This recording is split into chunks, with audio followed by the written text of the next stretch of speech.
Hello, everybody. Welcome. We have DG Squared with us, and the music is very loud. Greetings, travelers. How is everyone today? There we go. Let's go this a little bit lower. Hello, DJ. Good to see you. Good to see you as well. Good to see everyone. How are you all today? I'm doing good. I'm actually looking and enjoying the look of my stream as well, because it's a lot brighter than last time, thanks to a tip from somebody in the chat that I forgot the name of.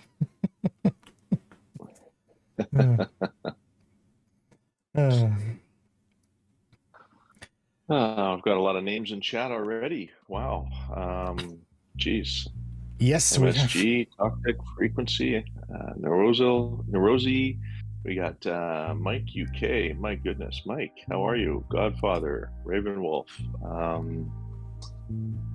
I think I saw KJ up in there. Yep. Joy Raw, Andreas, Blair.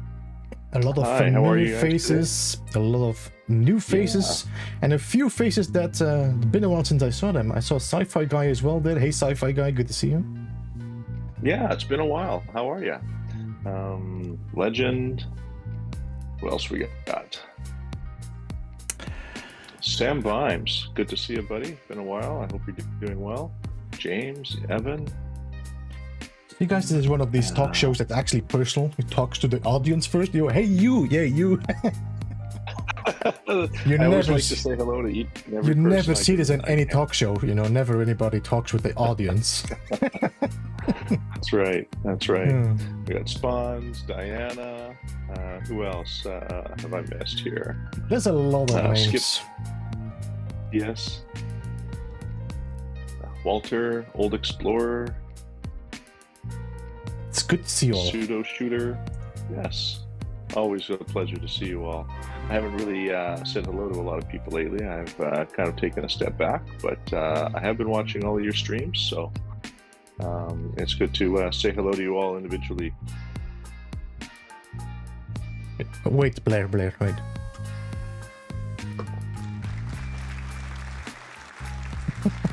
I don't think DJ hears it because I changed some volume settings, but I just did an applause, you know. No, I don't. I've got my... See, I have to mute the stream. Yeah. Otherwise, we get a feedback loop. That's right. I'm on Discord. You remember with Conflicted, I changed it so he could hear his own song? Yes. But I had to revert it because there was some issues with the volume settings. I need to figure out how to do this differently. The only guest with entrance music. Well deserved, I must say.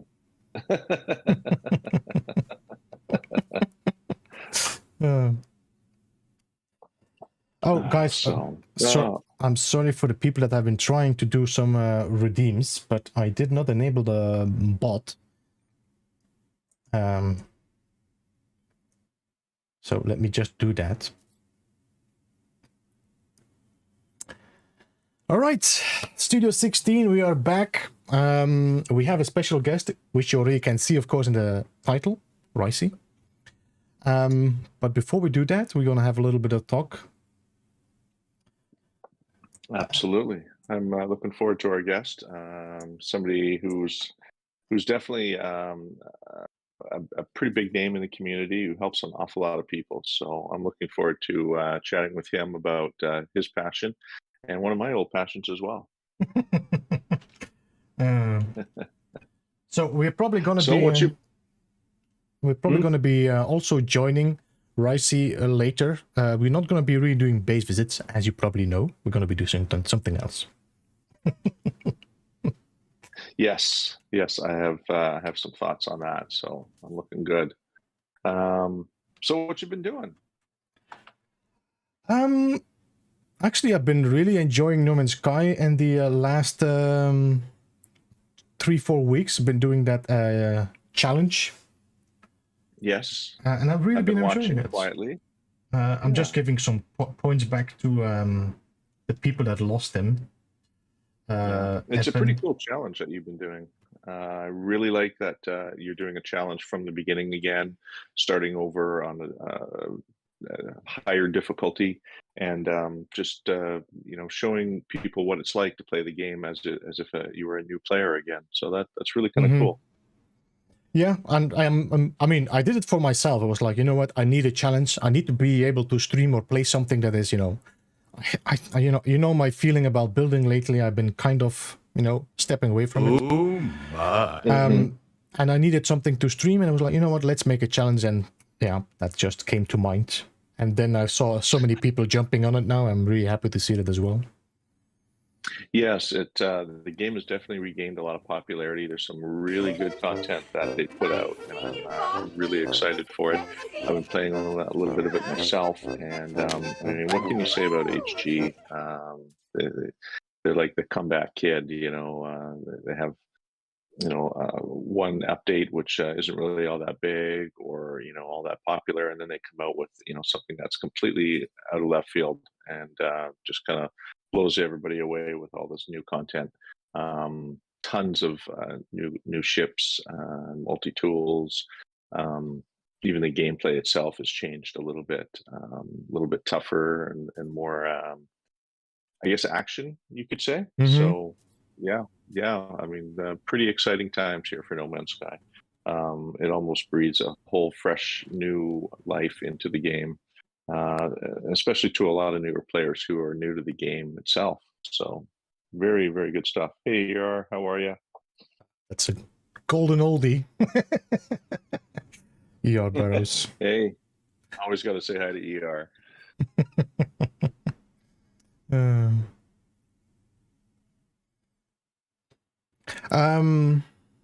Yeah, I mean, this it's the Interceptor update. I think was definitely needed after the last two updates, because a lot of people were kind of. I mean, while I totally understand the direction they were going, a lot of people were disappointed, of course, and I think that was definitely needed to pick up that interest again to the game, and it did. It definitely did its work.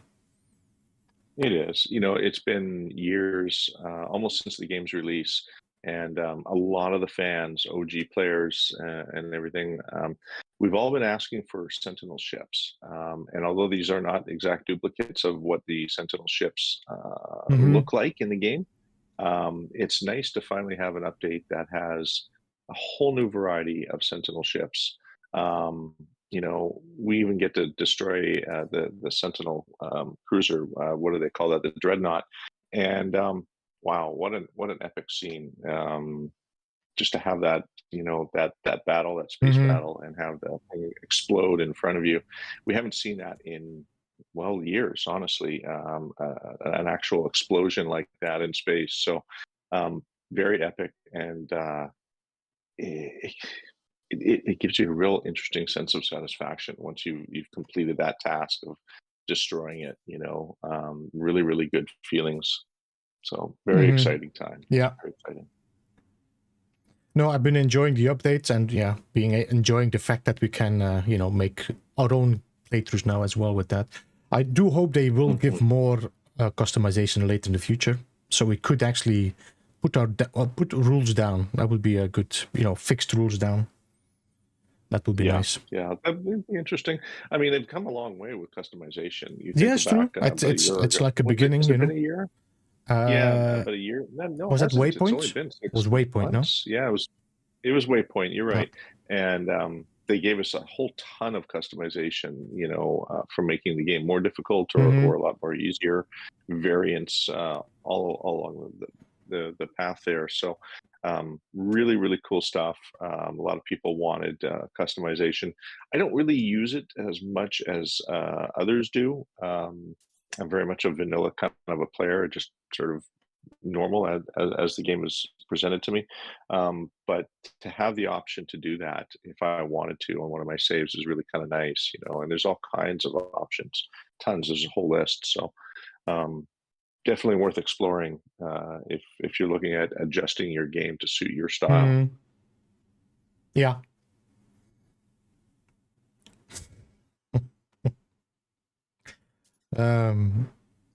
Yeah, I'm looking forward what they're going to be bringing as well now with the next update. We think, I mean, speculations have already started to run wild.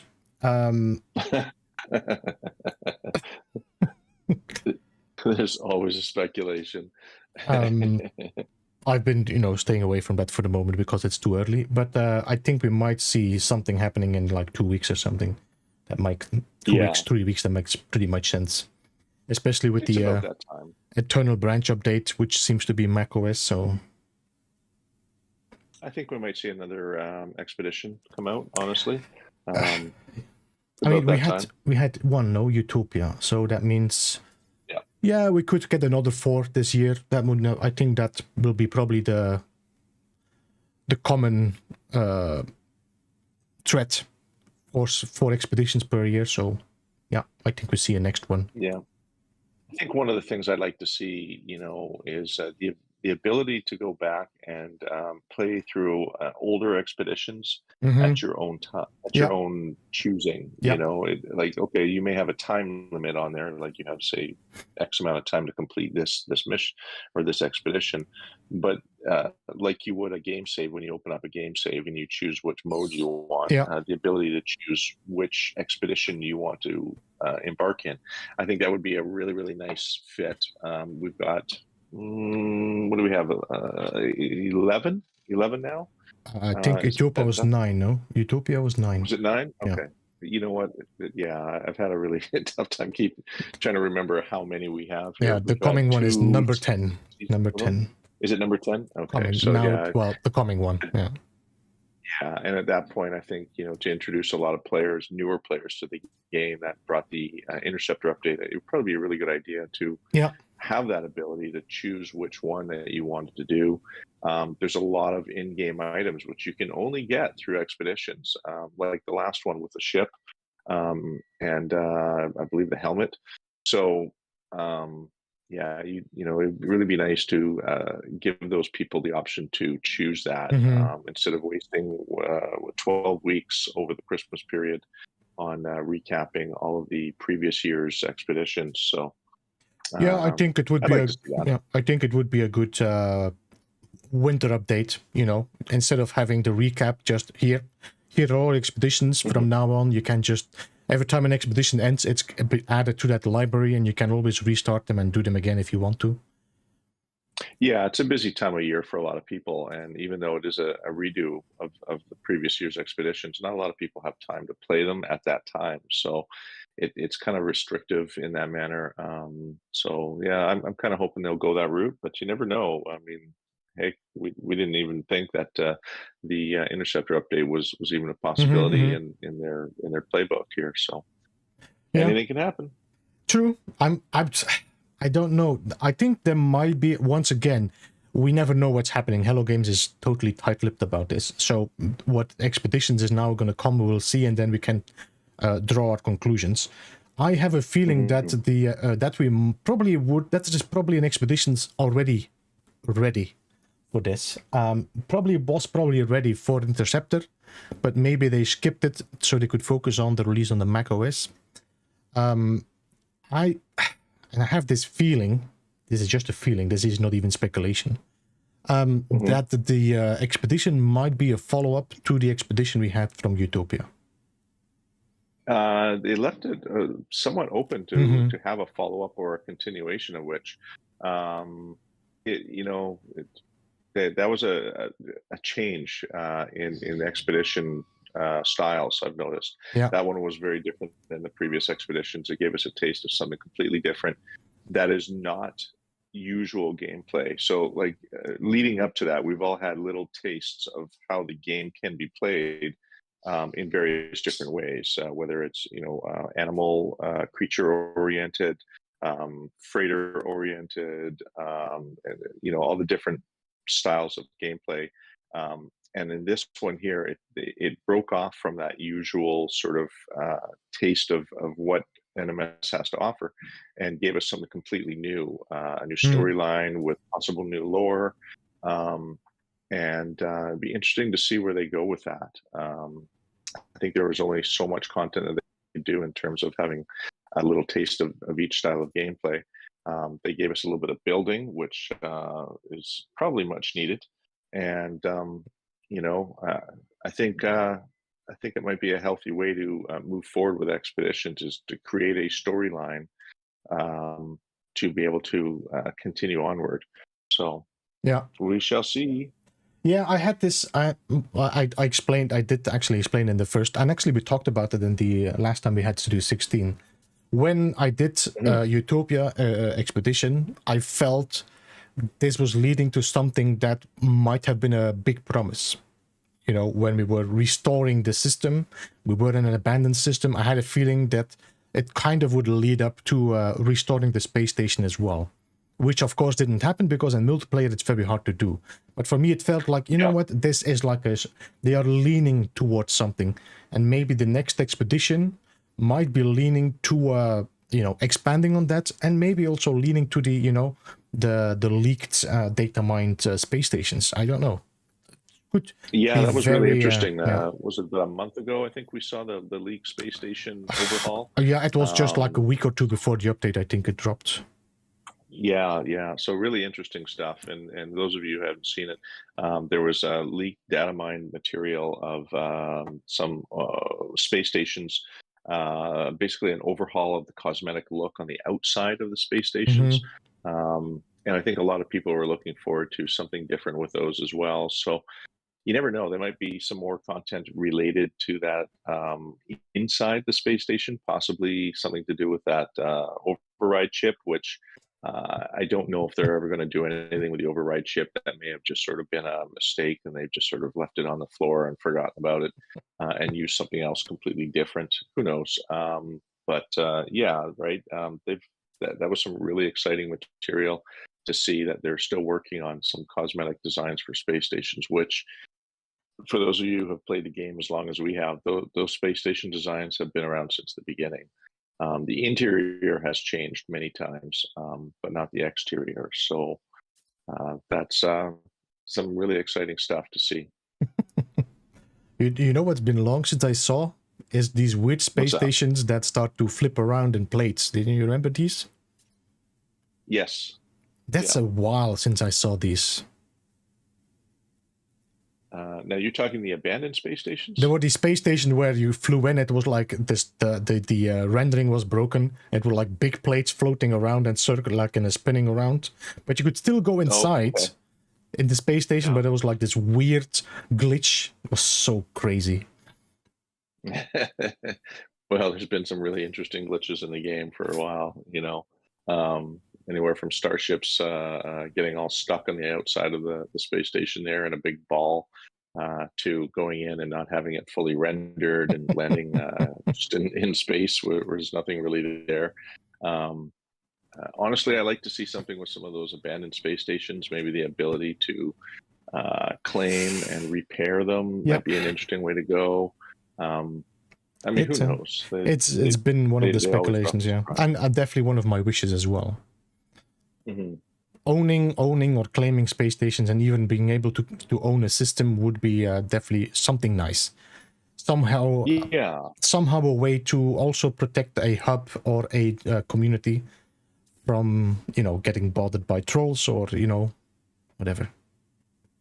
Well, it's if you were to own a space station, it would be the start of an economy or an economic system within a system right away.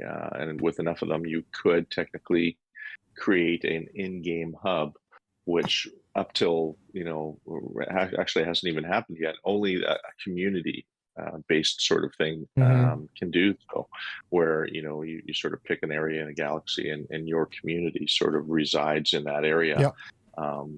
And that's all been community based so far. And of course, we all know the communities who have those in the game. But it would be interesting to have that actual in-game sort of a hub or community going on there. So never know. Yeah, true. I mean, you can. I've been doing this quite some time. I need to start doing this again and send my suggestions to Hello Games. Another one I would like to see is actually allowing to add friend codes to a base computer, where you, for example, can add 4 friends to a base computer and they can all build without you being there. That would be a really nice touch, honestly. Especially, I mean, they may not lift the 3,000 part limit, but it would be nice to have your friends build on that base computer while you're not there. That's been a sort of handcuffing a lot of players from building in groups. And up until now, the only solution to that is to have each person build a base computer within proximity and overlap them, which leads to other errors and problems in rendering. So that would be really neat, or even a check-in sort of a system where people who visit your base could log their name, like a guest book. Could actually go into that. Yeah, and you can go in there and see who's visited your base instead of leaving, communication balls outside of your base. Actually have a log or guest book. And it looked like they were going to do that way back before we even had base computers. It used to be, there used to be an option, and I think if you now do it, it shows as logged in as guest. That's the only thing that shows. Right. But before there was an option. There was an option to choose. It was an option, and it was never really put into action, unfortunately. And I had always hoped that was going to be a thing, but it never really came to fruition. So, but I think that would be kind of a fun idea, is to be able to sign in as a guest, and you'd be able to look at that list and see who's visited your base.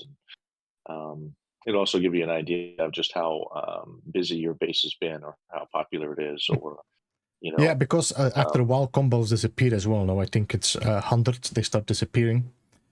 After 100, you get a rollover effect, and the first one will disappear, and 101st one will take its place. And you get a rollover, and it's with discovery based, so it's not even just comballs; it's with all discoveries in general. Simply by scanning an animal is part of that rollover list, and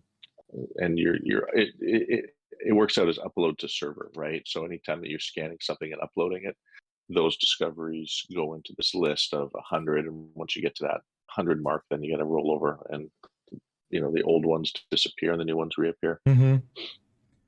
Another thing that could be done is actually that the person that builds the base can build one comball, and people can sign into that, so you can decide if you want to have a guest book or not. That would be an interesting option. Yeah, definitely. It might solve a lot of issues with the base computers, and having those work properly. Because the code for a base computer in itself is pretty big, because it has to translate all the information you're putting into it, which is up to 3,000 parts, and in some cases, AVG, 15,000 parts.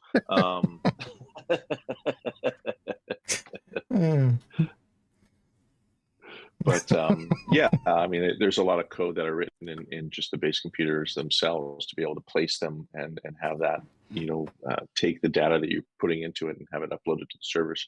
I like the idea of a comball or a guest book that you can build and have people sign into that, and that would just take the weight off of the base computer shoulders. Yeah. So, I mean, we've been saying this now a million times, that No Man's Sky has a lot of potential. There's a lot of direction they can go. I'm not sure if they ever gonna go in that direction, or like I talked about it, it feels like now with them opening this up to all these different platforms like Switch, Mac OS, that they are kind of rolling to a conclusion of updates, because otherwise it's a lot of work doing these updates and then covering them over all these platforms. So I think they might come to a conclusion where they either take a break and focus on the new game and optimize No Man's Sky. I think that might be a kind of a sign, I think. Yeah. I like them to see, or I like them to put out the iOS. I've been waiting for that. I have not bought a Switch or the Steam Deck yet. I'd like the availability for a mobile playing option other than what is currently out there. I myself am an iOS user, so I would like to see the iOS version come out. I can't think of how many times I'm at work and somebody needs to join my community hub, or maybe they're missing a couple of components for building or something. It would be nice to quickly join somebody's game on iOS, hand off the goods and bolt out of there. True, or just do some playing with yourself, yes, playing with your own characters and build. Well, I do a lot of that when I film. Yeah, right. You hear that, guys? DJ plays with the camera while he's filming.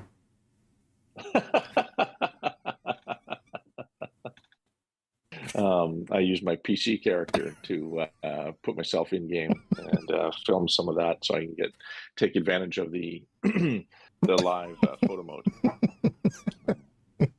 Yeah. That's okay, Beebs. I know you do it too secretly. Most of the time when I play with myself, I do make a film. Yeah.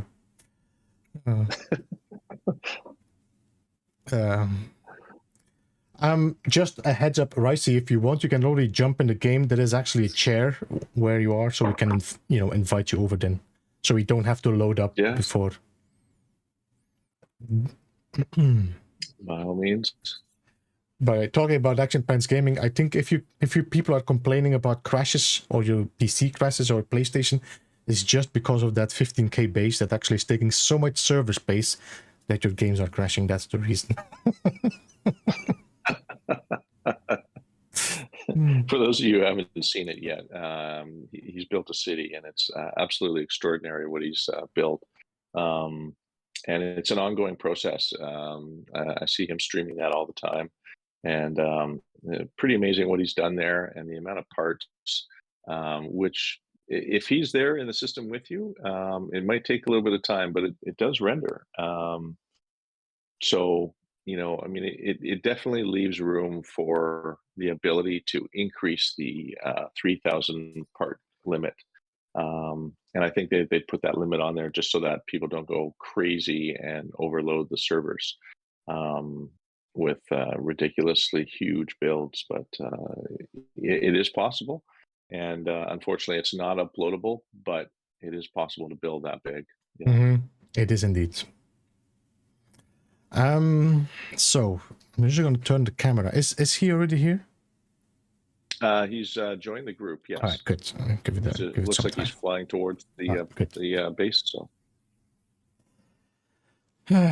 So we'll do the introductions in a second then. It's good to see you all. Well, we'll have 100 people watching. That's amazing.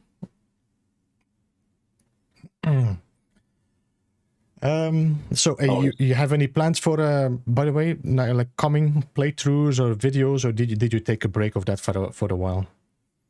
I'm taking a little bit of a break from that for a little while. I came out with a whole series of videos, as you guys may already be aware.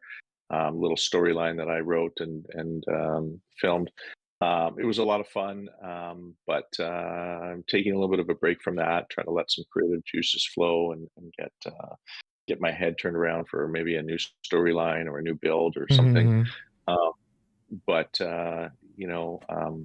The content that I put out is not like I don't put something out every week. It's when I have a chance and when I have the time. And lately, I just haven't had a whole lot of time, so I've just sort of taken a step back, let some of the other content creators do some work and put some builds and videos together. And hopefully by the time I get the next sort of project sorted out, it'll be another all original project and just have some fun with it. Yeah, I do understand that. Now and then you have to take just a break, both of the game from whatever, and then, come back refreshed.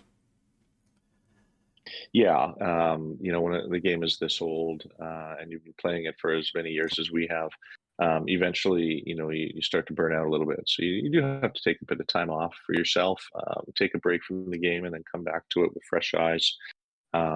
It definitely brings the enjoyment factor and the immersion factor up to another level of fun. So, currently I'm just sort of in a little phase of returning back to the game, creeping myself into the Interceptor update. It's been really fun and eye-opening and very rewarding as well. Like I said earlier, just taking out a dreadnought for the first time in years and having that explode in space and the whole 9 yards that go along with it.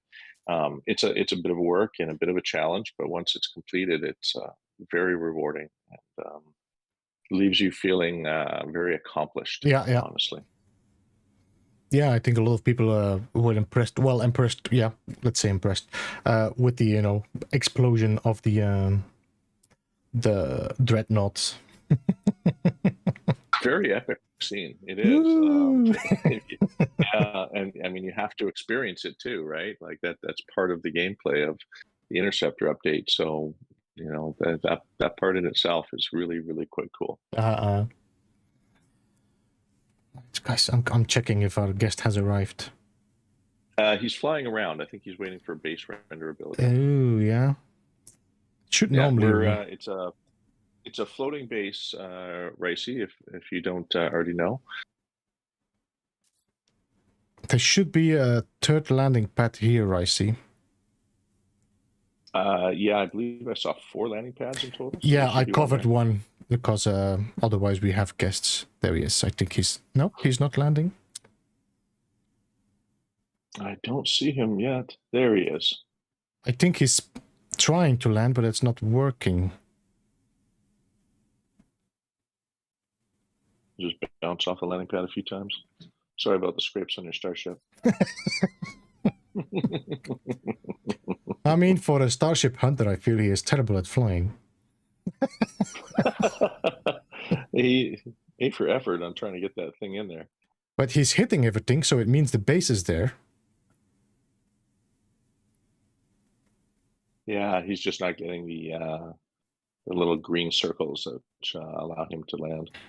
The automatic landing procedure. Could be maybe Ricey is the other landing pad showing, otherwise I'll just have to switch it around.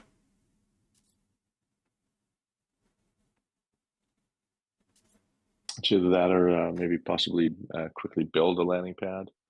I don't know. You know what? I just realized how the other got here. Because I just got an idea how to get here for Ricey. Yeah. I was lucky when my game loaded in for me. Landing pads all worked. I could see all 4 of them and land on any of them I chose. So, right, you know, I'm going to pull him in the chat. Let's pull him in the chat so he can tell what's going on. All right. Let's do that. Hey, Ricey. Welcome. He might be swearing. Hey everybody, how are we doing? I can't land on your base. It won't let me. I'm too high to initiate landing. What you can do is fly to the space station and use the teleporter. Yeah, I'll do that. Yeah. Let's get out of it. And that's how I realized. Too high to land. That's how high to land. Yeah. Don't smoke and fly. No, that's it. That's weird, though. I mean, okay, yeah.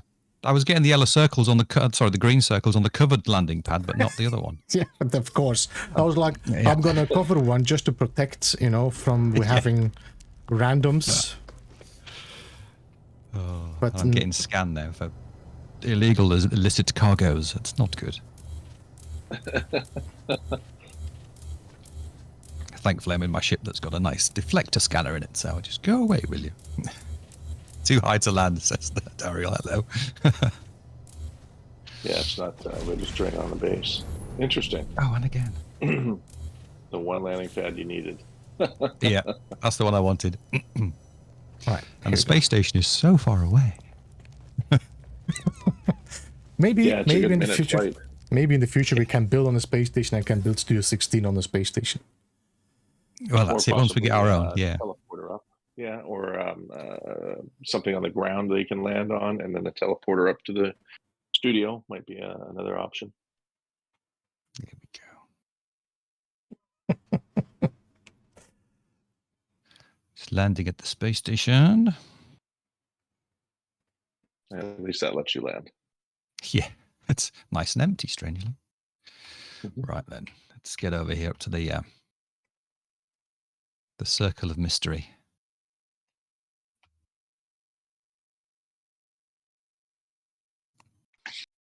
Let's try that one. See if this works. Should do. At least the base rendered then, so that's a good thing.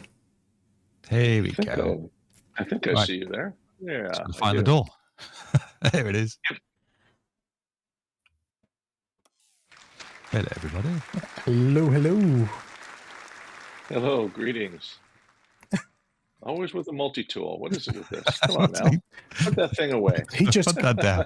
he just came in threatening me as well when he came in. I was Did it? keep Oh, whipping okay. that thing out. Put that little come yellow have thing some away. mints. Be Oh, there. thank you, Yeah. sir. There we go. Wow. All decked out with a mask, and you got the jetpack and everything else. Yes, Pretty amazing. yes. I got all the funky stuff from the last expedition, the one that Captain Steve forgot about. Oh my! I don't think he'll mind me saying. He completely forgot there was a Utopia expedition. He was talking about his thoughts for the future, and he completely forgot about the Utopia expedition. he's walking Utopia around with a speed. helmet. Yes. Yeah, he's got all the bits and bobs, and where did I get this from? No idea. Yeah. Well, welcome to Studio 16. It's a pleasure having you. How are you? And thank you for having me. It's just lovely to be here this evening, and hello everybody that's watching. I'm gonna Indeed. do this. I hope we're all well on this Thursday. It's nearly the weekend. Yeah, one more day to go for those That's of you it. who work 5-day weeks. Indeed, me included, at least for the now. Gonna try Yeah. adjusting some sounds. There we go. Oh, am I a Oh, bit good. loud? Sorry. Yeah, it's okay. It's okay. No, you're fine. It's a bit loud for the stream, so I had to adjust a bit. Yeah, that's fine. No, cool. It's always Better dodgy to be with too Discord loud? because everyone's a bit. But yeah, different levels, aren't they? everybody has a different microphone, and Yeah.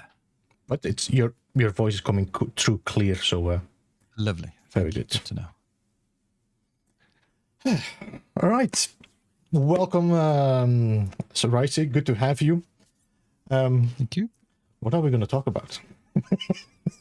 I don't know. Ship. What do you want to talk about? I actually, Ships. I've been avoiding the topic ships a lot, just to make sure that we could talk about it when you were here. Marvelous. I'll talk about anything, but obviously ships is my game. But just No Man's Sky, it's the thing, isn't it? Yep. It's one of the best games ever written. Definitely. MSG, if you could drop a link to let me do that. I'm just going to pin the comment. Pin the message. Yeah, looks like he's on it.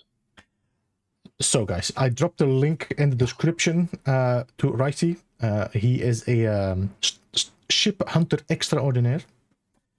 So definitely go and check him out if you want to see some great finds. He's doing a lot of streams as well, where he's actually showcasing his finds and the finds of the community and his Discord. And actually, after this stream, he will also be, well, I think in 2 hours or 2 hours and a half, he will be also streaming his own on his own channel. I will indeed. About 10:30 UK time. Yeah. It's normally about 10, but I give myself half hour off between this and that.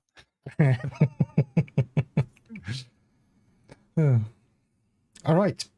So yeah, this update, the Interceptor was kind of an update for you, you know. Absolutely. So it was, yes.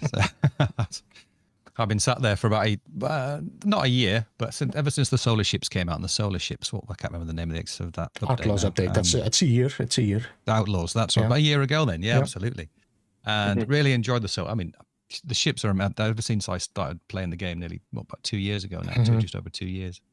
And the first thing I spotted was the ships and how unique every single one is. There's no such thing as a rare ship in No Man's Sky because they're all unique.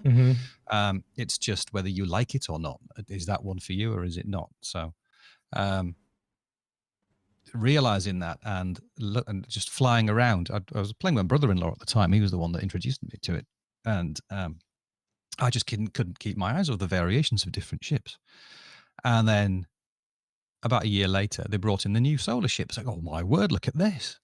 This is a whole new genre with all the different bits and bobs and colors and shades and shiny bits and pointy bits. And I won't mention how I normally describe the hex sails on solar ships. You'll have to join the stream and laugh at frequency for that. And that was great. It really gave us a boost on the channel, to be fair. And that was around the time where very lucky that the channel took off a little bit and started getting some good views and some lovely people coming to watch. And then after that, people, we need a bit of this, we need a bit of that, we need ship customization, we need the color black, we need all this sort of stuff. Well, we do, but we don't at the same time, was my thoughts. Ship customization, I hate to say it, everybody, but I don't think we're ever going to get it just because of the way the game is built. but that's a whole separate conversation. The same with bringing in new colors for existing ships. I doubt that would ever work as well because of the way the mechanics of the actual code is hardwired. So the Solars came out, and then it kind of, for me as a ship hunter, it kind of tailed off a little bit. Everyone had a Solar ship or 7. But then we got more ships in our inventory. We could have 12 ships. Oh, amazing. Go out and find some more. It was brilliant. But they soon got filled up as well. So we're looking at different reasons to give to Hello Games to give us more ships, because we're all greedy and so on. And they're all lovely and marvelous. I remember the day we only had one ship. I know, at the very beginning. I remember doing I managed to get a stream of version 1.3, and I was distraught. I could only have one ship, and I had to choose. You had to exchange it, and you didn't have a freighter either. Yeah, no freighter. No, nothing like that. All you got. No. Yeah, there was only one landing pad in the. Yeah, and then the content was coming out since Outlaws was focused elsewhere, and rightly so, because there's various different aspects to the game, as we know. But I was kind of going, I need some ships, and then the Utopia happened, and a new ship, when actually it wasn't really a new ship. It was just a different style of an existing ship. Pretty much, it was on the same mechanics as the Golden Vector, same sort of stats, just it looked different. But I did notice the way it was built was different. I said, that's a bit odd, because I've done the little golden matchboxes and the flying balls and all that sort of stuff. I said, well, maybe I can do something with the Utopia Speeder. So I had a look in the files and went, that's different. It's not the same as any other. Okay. And then not too long afterwards, we get this lovely Interceptor update. And oh my word, that's it. There's a whole new, God knows how many billion numbers of combinations of ship we can have. And the first thing, of course, I do is see what fun could we have with these, and notice they have completely changed the way they build the ships in the game mechanics. So there's no way of splitting it up. There's no way of just getting a flying engine or anything like that. We can't do it. It's not built that way. Yeah. But there are so many different parts and so many new colors, such as black with a tinge of green, of course, and the purples and the colors we've been asking for. They've brought in. We couldn't just not have ships. Black. No, you have to have black with a hint of green. With a hint of green. Yes. They're doing it on purpose, by the way. Hello Games is like, no. Of course they are. Yeah, they know we want black. We're gonna tell you when to get black. we ain't gonna ever get black. But the purples, a purple is a sought after color, and on the other ships, here are half your Sentinel ships, and be they purple, and they are, along with all the other great colors as well. Or is it blue? Blue, reds, orange. Orange is the default sort of color. No, there's a discussion when I'm seeing a blue ship, I'm saying it's purple. So right. It's a whole history in my chat and my streams. Okay, got you. Yeah, and there's various shades of blue as well. There's a slate blue, a normal blue, a light blue, and it's great. The amount of colors we've got and the amount of variations that there are with all the different pieces. It's really hard to find repetition, which is a good thing. So not only do we have all the existing ships, we've got all the Solar ships, we've now got all the Sentinel ships, the Interceptors to go with it, and it's great. And hopefully I'll show you a couple of the good ones that I found recently, and maybe a little surprise for Beeblebum as well. A little present if he would like it. I might have to check which one. Okay, I have a feeling I need to get rid of one of my chips. But the good thing is they're all my finds. So if you do see one later that you like, they're all in my Discord as well, with the locations and clips. Cool. And all that good well, stuff.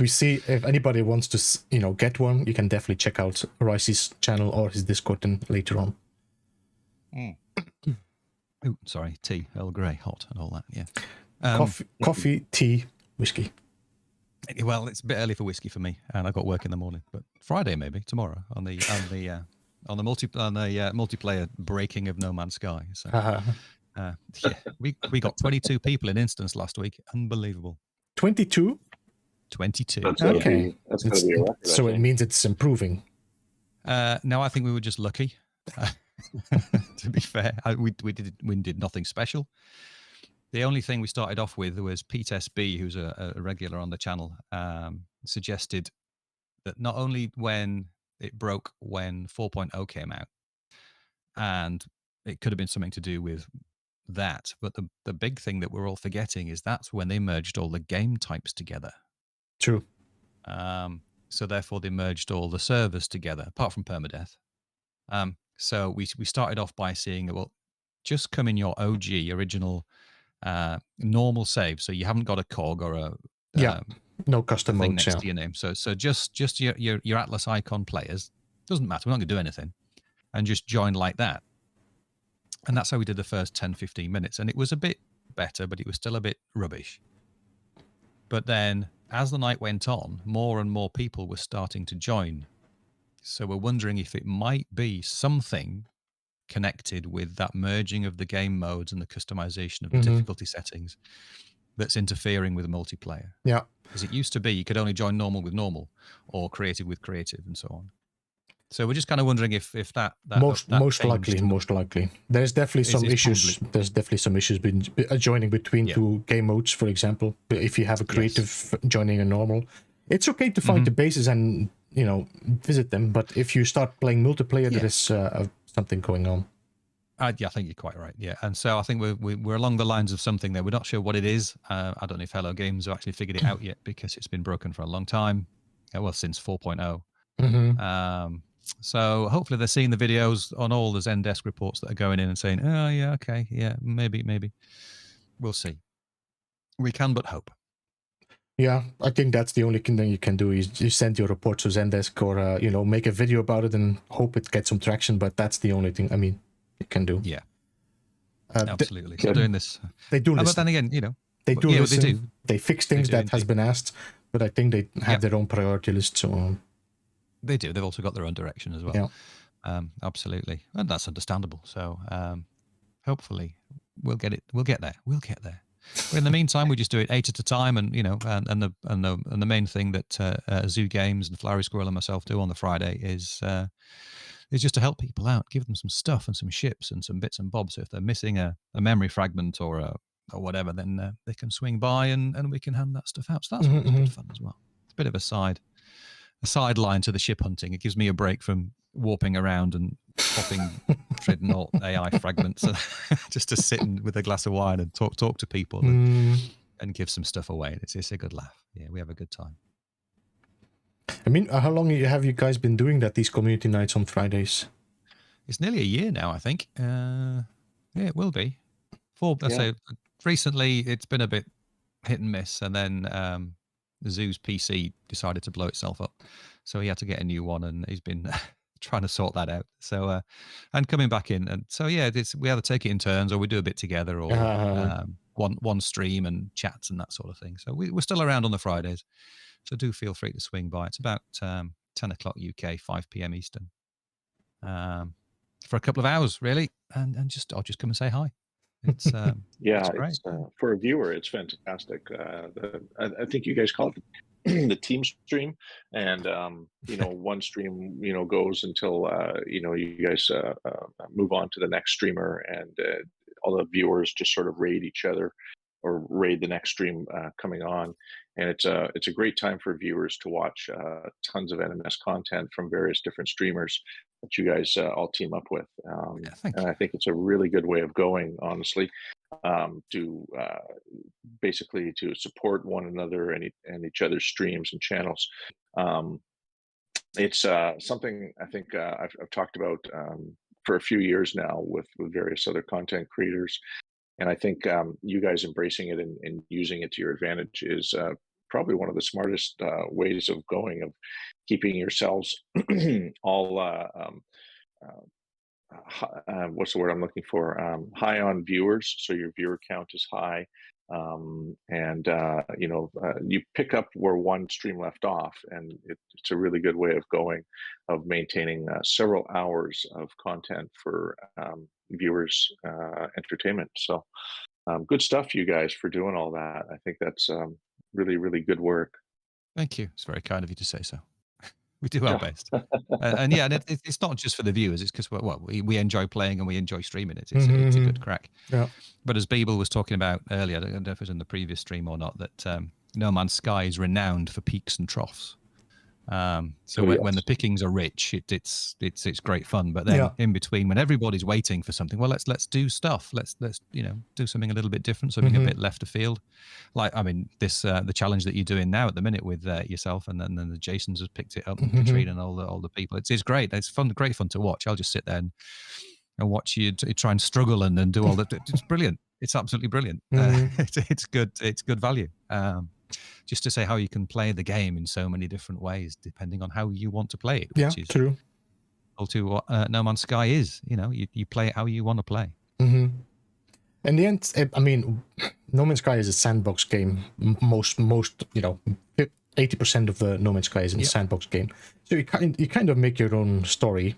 And I think with the Fugitive Run, I kind of have shown that you can just decide to play your game like you want it.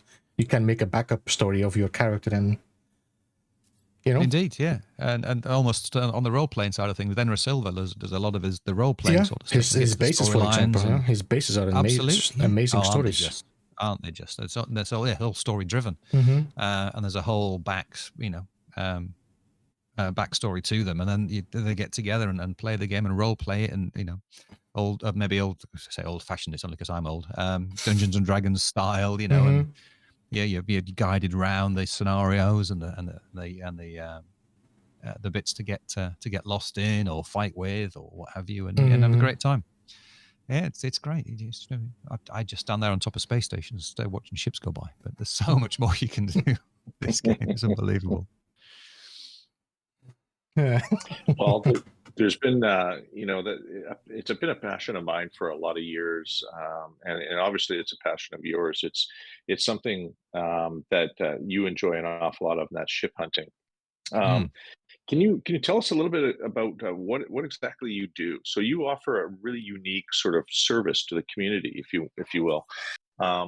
Can you tell us or walk us through what it is you do on a regular basis when you're out hunting ships and giving ships to others who are joining your game? Because I think it should be at least said what you do. So I guess the tagline of my channel is finding your next best starship. Because obviously a starship is unique to the individual. So no two people will like or hate the same ship, apart from shuttles. But we won't go into that. They need some love, don't they? Bless them. And so what I do is I won't say provide a service, but I enjoy going out and finding ships various of all the types, apart from shuttles. But occasionally you do find that I do own a shuttle, to be fair. I will admit that I do own a shuttle. It's very nice for a shuttle. But I explore around the galaxies, all of them, pretty much, with the help of other people's taxi services and the save editor, just to make it easy to get to different galaxies, because they're all different. They're all unique. I've hunted in Lush, I've hunted in Harsh, I've hunted in all the different ones, and the ships are as good in any of the galaxies.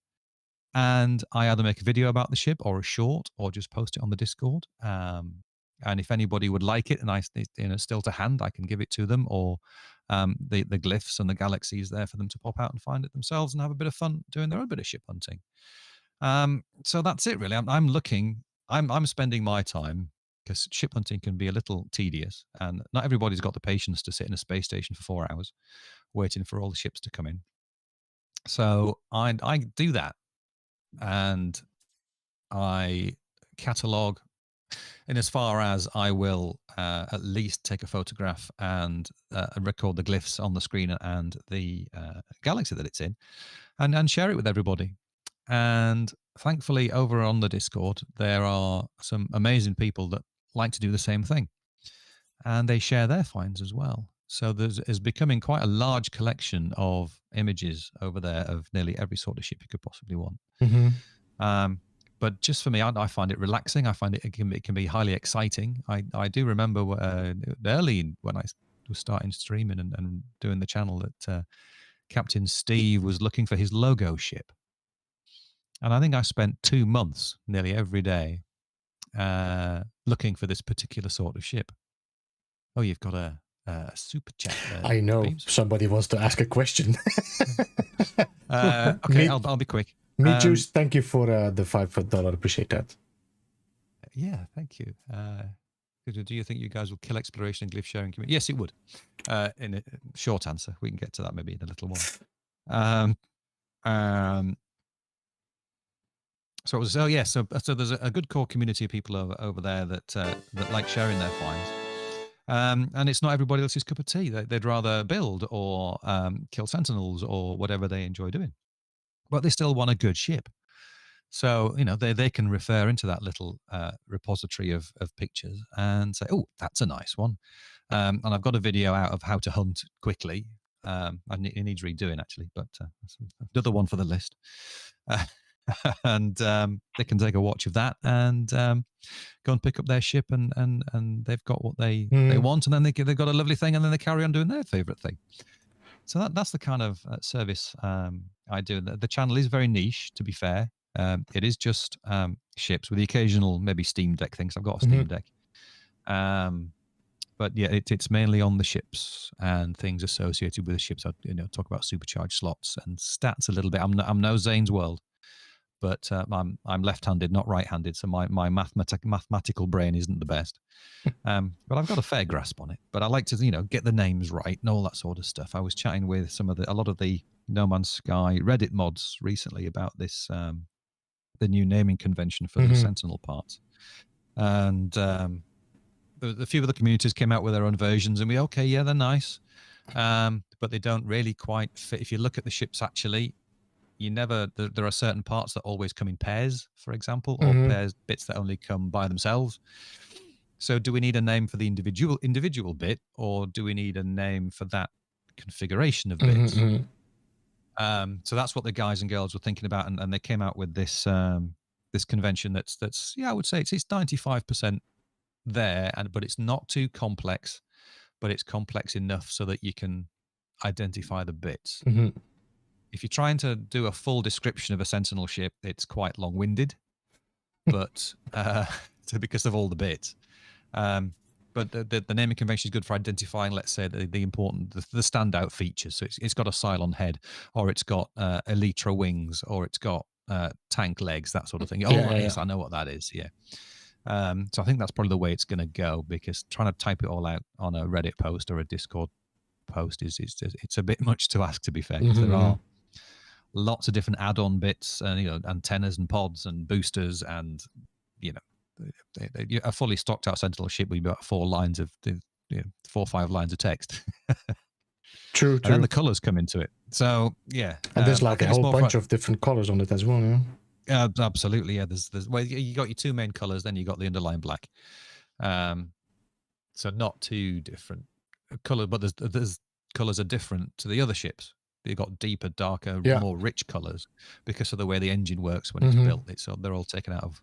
Yeah, I think like the red Sentinel ships I think that's the first actual red I've seen compared with the other red ships.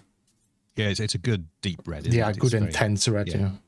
Yeah, they're nice. Yeah, and the yellows, there's different shades of yellow and blues and greens, and it's a great thing. They've done a really good job. I was wondering what the link was between the Utopia Speeder. When I was up here, and because if you look at the back end of the Utopia Speeder and then look at the back end of a Sentinel Interceptor, you go, oh, hang on a minute, that's very similar. Yeah, sort of like a prototype. And, that's what I was thinking. Was it a precursor? Was it just a little test to see if this thing actually worked? And the Utopia Speeder was a bit of a letdown. It was not what they said it was. However, they Cockabilly Bob tipping 10 euros. Yeah, I want to thank Bob for that. Appreciate that. 10 euros, thank you. Bob's amazing. He's one of my mods, and he's a super duper guy. He is indeed. Always very friendly. Oh yes. Whereas the Sentinel ships are probably what the Utopia Speeder maybe should have been when it comes to performance. They can hover, they can go fast. They're very skitty. And looking at the stats, every Sentinel ship starts with at least let me get this right, a maneuverability? No, hyperdrive of 601. It's amazing, no? Yes, to start with, a C-class with 601 hyperdrive. It's amazing. And the maneuverability is relatively high as well. I'm just going to get my little... I printed out some stats earlier, actually, because it's on the wiki now. Yeah, my plan is to The get a Sentinel ship for warping if I need it later in my fugitive run. Yes, looking at the hyperdrive though, it doesn't go up a lot, so it starts off high but then levels off very quickly. Yeah. So you're going to get a maximum an S class of a 10% bonus, so it's not a lot. But your damage can be a S class, a natural S class can have a max base stat of plus 80%, and that's probably the highest there is. Mm-hmm. So it's they're good ships and they can hover, so you can go from the extremely fast to standing still in next to no time. I find them quite hard to fly sometimes when you get the maneuverability up. Very, very skitty. They do feel a little bit sluggish natively, no? A little bit, yeah. You stick a few upgrades in there and that's it, they're off. Yeah, as soon as you... when I pick them up, it's like, they feel a little bit, they don't... Yeah, the base stats can be a bit sluggish. Although they appear to start off fairly high, I think it's to do with the hovering. Yeah. Because it can stop completely. So, and then to get it going, it needs a bit of a, come on. Yeah. All my ships you get a couple of upgrades on that. Well, they can if you try hard. I have this stupid bug that all my ships hover. Oh, do they? Okay. I just crash into things. That makes it stop. Ends up going backwards half the time. Yeah, stick a couple of A class or S class upgrades in there, or a decent X class if you find one. Then it really just smooths that sluggishness out. But if you go too far, you can push. I mean, I've seen them pushed over 3,000 maneuverability now because they can start so high. That gets really quite difficult to fly. Yeah. So you have to find that happy medium. It's not with these. It's not so much of maxing it out. No, you need to find the balance. Yeah. Exactly. You need to find that spot that you're comfortable with your control. Because otherwise it feels like very weird to fly as well. You take 2 sharp turns and you end up missing everything. You miss the entrance to the space station. You miss your targets. It's just I have that with the Utopia speeder every time next to my freighter. Yeah. end up crashing into something else or somebody else. Going, oh no, I didn't want to do that. So that's a good thing because it kind of negates to a certain extent min-maxing. So either to get the best numbers you possibly can, because actually it's too high, which is a different concept. So it's finding that like I said, that balance, that sweet spot of how you like to play and how you like to fly. I think that's the first time I've heard somebody say that the statistics are too high or the maneuverability is too high. As a min-max, or min-maxer, they always want the best stats, the highest stats they can possibly achieve. Indeed. And well, HG gave it to us, and now it's a point of, well, you sort of have to cut it back a little bit, just for your own style of gameplay, because if it is too high, you're just smashing into things or you're overshooting your target. And up until recently, I believe the solar ships had the highest maneuverability stats. So this is actually kind of a nice breath of fresh air to have that kind of maneuverability, in your starships. And we always say, yeah. I mean, we always say when we're fighting, pirates or sentinel ships, God, I wish I could maneuver like they do. They spin around and they buzz around us, and I try and turn and fight them, and they're too fast. Well, now we can. And now you can. So that's right. Yeah, that's right. So now we have to sort of find that balance of power and maneuverability and speed. So that's really kind of cool for a min-maxer to play around with that. It's no longer about the top stats. It's more along the lines of what are the best stats for that ship and your style of play and controller sensitivity as well. Absolutely. Because a lot of people, I know myself, my sensitivity is quite low. I like a lower sensitivity online than a lot of other players. It's not the twitchy Call of Duty, spin around in a second flat or a fraction of a second. But with each of the ships that we have a choice of how we want them to be set up, and I think that they've done a really good job with the Sentinel ships of giving us a really wide range of choices to choose from and to customize that ship the way that we want to fly the best, which is really, really good. They did a good job with this update. I did completely agree. Yeah. I don't get why they call themselves min-maxers if they always go to the max. I Yeah, I'm not quite sure where that name came they from. always But yeah. they always go to the Maxers. That's right. It should be just Maxes. Let's see how rubbish we can make this ship. Yeah. Yeah, I'm not really sure how that started. That's an old term as well. You know, I think it's from min somewhere max, else, must be. but, Yeah. yeah. I think you're going from minimum to maximum or whatever. I'm not sure how it's been described, but yeah, that's the phrase that's been coined over the years, and we should definitely see our share of it in No Man's Sky with everything having its own statistics. You know, aside from base building parts, but all the the multi tools, the ships, even our exosuits. Unfortunately, we can't track our exosuit. No, that would be nice. You know, yeah.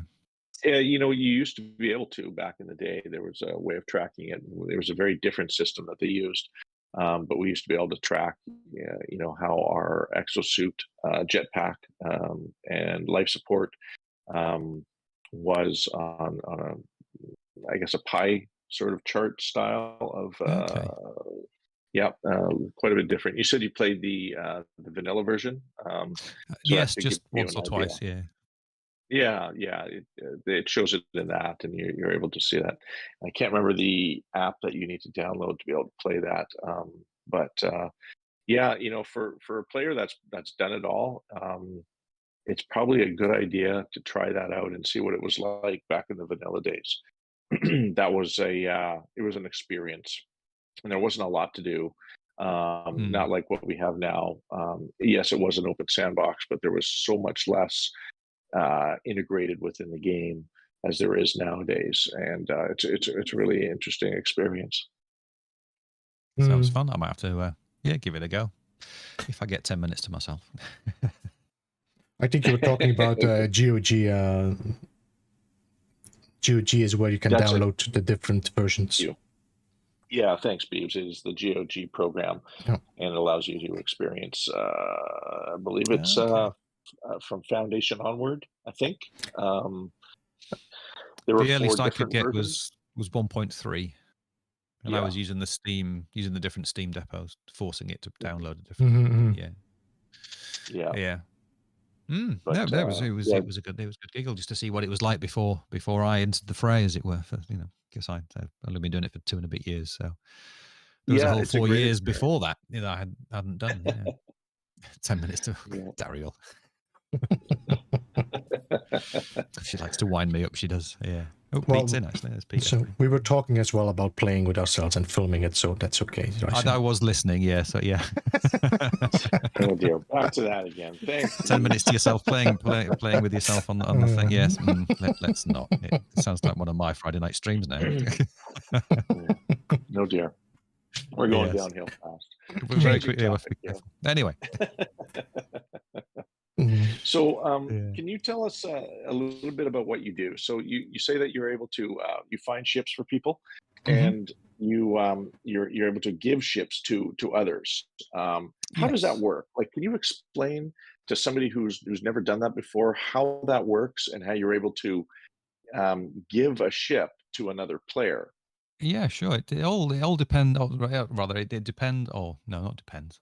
Relies on the fact, that's the word, phrase I'm looking for, relies on the fact that when you sell a ship or get rid of it without scrapping it, so you exchange it for another one, an NPC then owns your ship that you've just got rid of.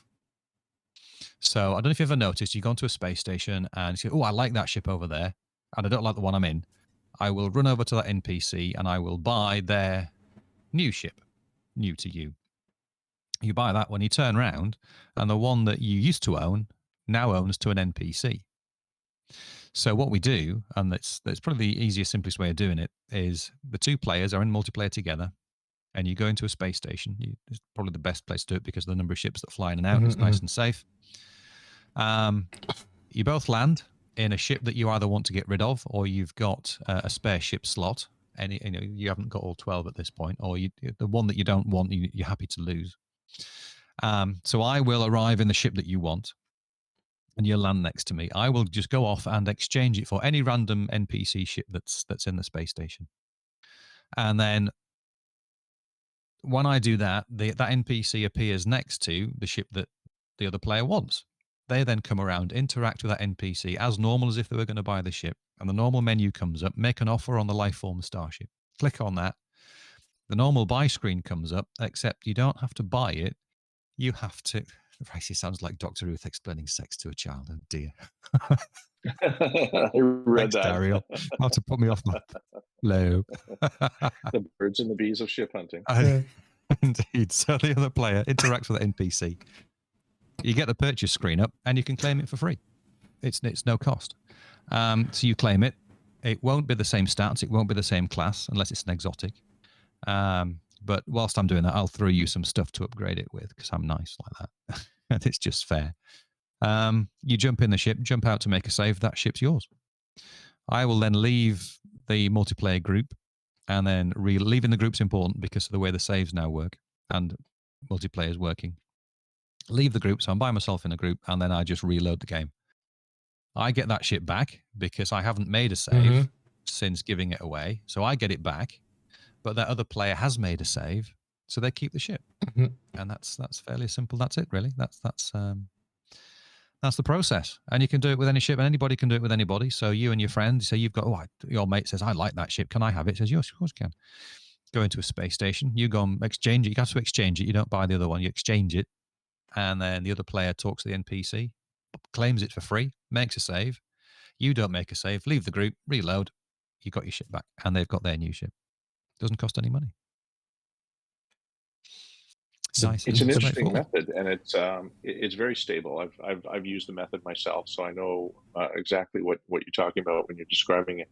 And it's a really, really good way of sharing ships that others might want or like.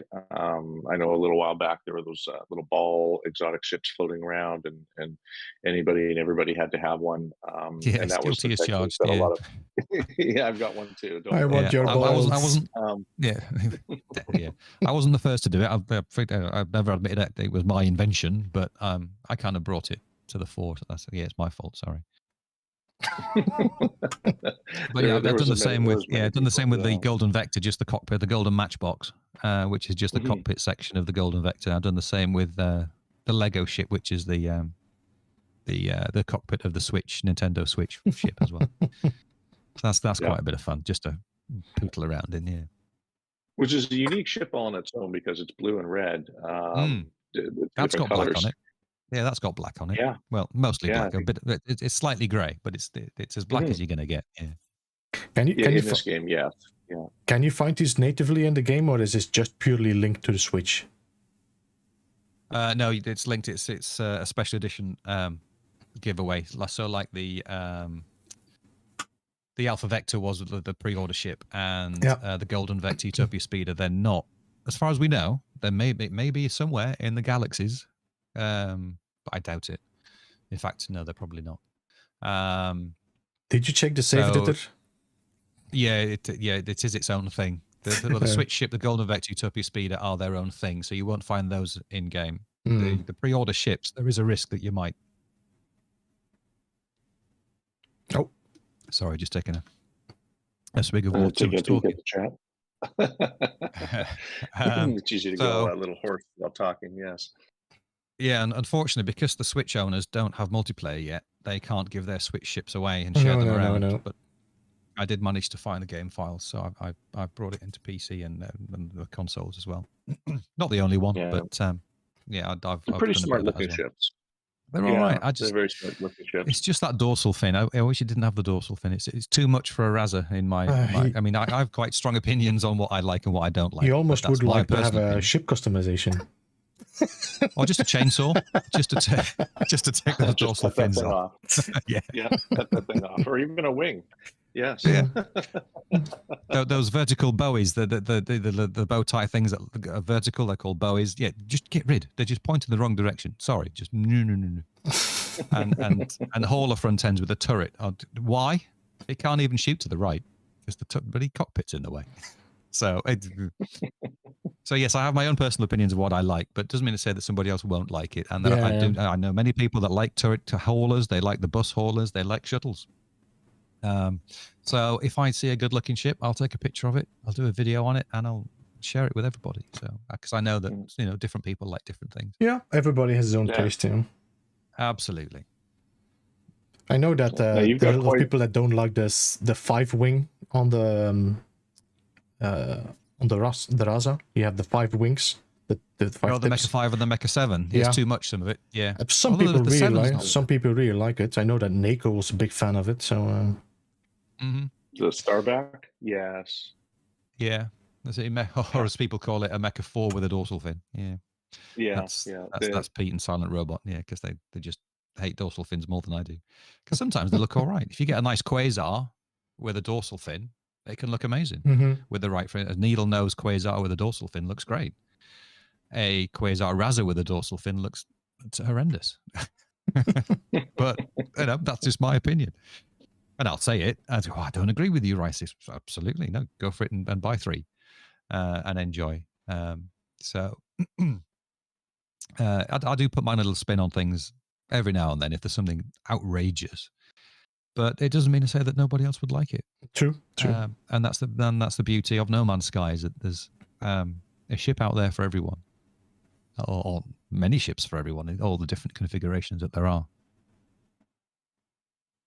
I like seeing a lot of variety in the ships. And there used to be not quite as much variety with the ships. In the early days, they were all you had the 4 types of ships, and of those ships, there were just the basic different styles that they would put on them with wings or nose. Dorsal fin or no dorsal fin, and so on and so forth. At one time, there was even the option to have a single wing ship, an asymmetric looking fighter. I saw that when I played the 1.3. This I think it was a fighter came by with only 1 wing. I went, oh no, crikey! Yeah, the E-wing. That's right. Yeah, it was. Yeah, that's it. Half an E-wing. Yeah. Yeah. In fact, that was my ship. That was one of the ones that I identified with, and. Cool. Interestingly enough, there was a bug in the game where the Starback ship, or the 5-wing ship, was missing a wing. Oh, right. And that's right, it was missing one of those wings. And when the game devs patched it, they patched it so that all fighters would become symmetrical. And that's where the E-wing actually they put the second wing back on it, but it was never intended to be a symmetrical ship. That one was always intended as an asymmetrical ship, but was a casualty of the patch. That bug fix, yeah.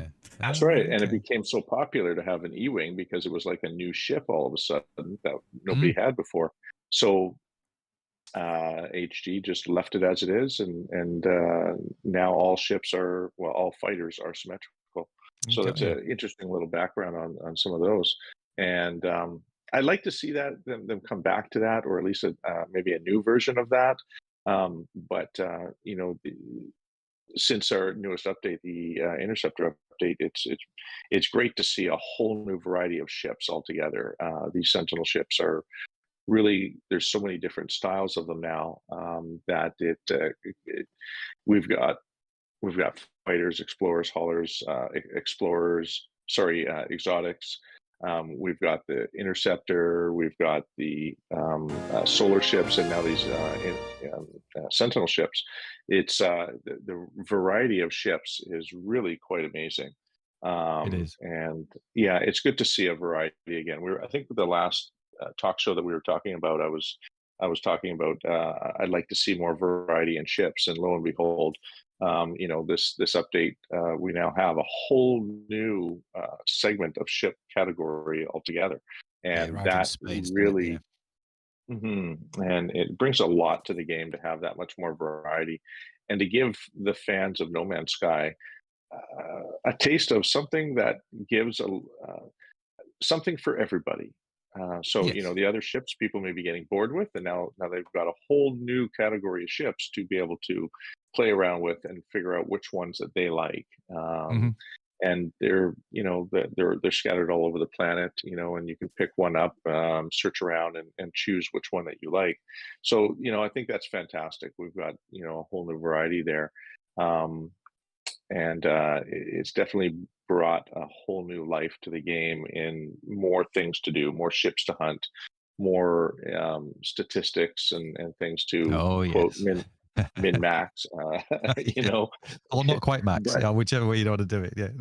yeah, that's right. So, you know, you can play around with all that, and that's really good. You know, so they've done some really good things. They even gave us some new base building parts Yeah. over the last update, and the expedition as well. So that's, you know, it's fantastic seeing all the new content that they've been putting into the game. We had new multi tools, or a new multi tool when they brought out the Royale, as they call it. Not my favorite multi tool, but it was new. It was different. It had some great new stats, and a really cool look, which resembles the exotic ships. I'm And still now rocking we've an got, exotic multi-tool, to be fair. yeah, and now we've Yeah. got the new ones, which came out with this new update, the rifle and the pistol, and that's fantastic. I love seeing that they've given us so much more content to play around with. Yeah. And it allows each person to be unique in their own way, whether it's your ship, your look, your character, your multi-tool that you choose to use, and heck, even the helmets for that matter. You know, we can all look Indeed, like yeah. you know, Darth Vader or variants of. Um, To be fair, I it's almost came in the solar helmet, but I thought, oh, hang on a minute, I'd best not. So I haven't managed to get it into my save, but yeah, I thought, no, Still that'd be a elusive. bit cheeky. Still Yeah, elusive. still they elusive. even managed to bring capes into the game, which yet unfortunately still not available to be seen in multiplayer. But No. we do have capes now, and that's kind of something that a lot of people wanted for a lot of years. Always watching Nana walk around the anomaly with this cape and everything made a lot of people envious, and they wanted one. Yeah. So now you can have your cape of your choice as well, and there's a lot of varieties. There's about 10 varieties of capes now, I think. Beeps. How many is there? I think there's actually more, but they are not all unlocked. I think we had 9, no? So yeah, there's 3 more that are brand new. I don't think 3 I have brand new. There's 1 on the way. Yeah. Then maybe the one that you got from I think the this, Outlaw Expedition or the rewards. Side Expedition. Because the one I'm wearing now is the one from the living ship, the one with the living ship on the tentacle ship. Oh, yeah, the tentacle cape. Another one that is. What? You're wearing a cape? I don't see it. Yeah, I know, but yeah, he can. I'm wearing the tentacle. I'm wearing the tentacle cape. There's another cape behind it. Nobody will know. And now the one that is unlocking now, the geometric cape. I think that's number 9. Yeah, it's about 9, isn't it? Yeah. So it's a pretty good variety in just, you know, cosmetics for that matter, you know, to put with your avatar. Heck, I'm still rocking one of the older avatars, you know, the blue alien sort of look. But yeah, you know, there's a lot of new things that they've given us over the years to set each of our individual needs apart, and I think that's really a good thing, is to make each character, whether it's you identify as a ship or a character or colors and clothes, unique, and that gives us all something new and fun to play with. Yeah, something for everyone. Yeah, it's great. That's one of the reasons why I love the game. You can be who you want to be. That's right. And do it well, and look amazing, and do also wonderful things. Yeah, that's great.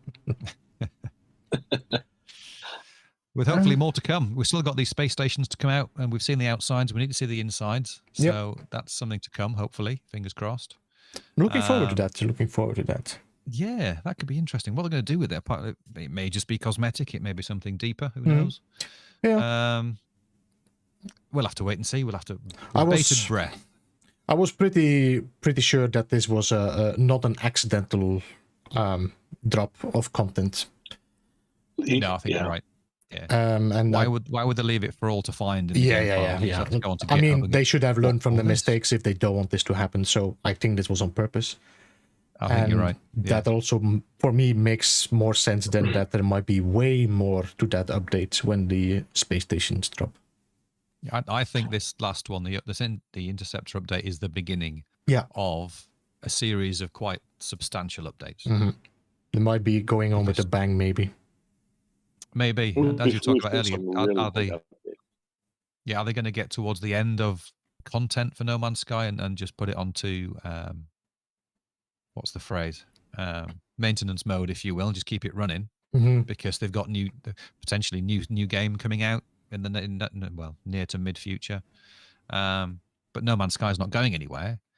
I like the idea of being able to make your own dedicated servers in the future and do all that sort of good. That will keep the game going forever.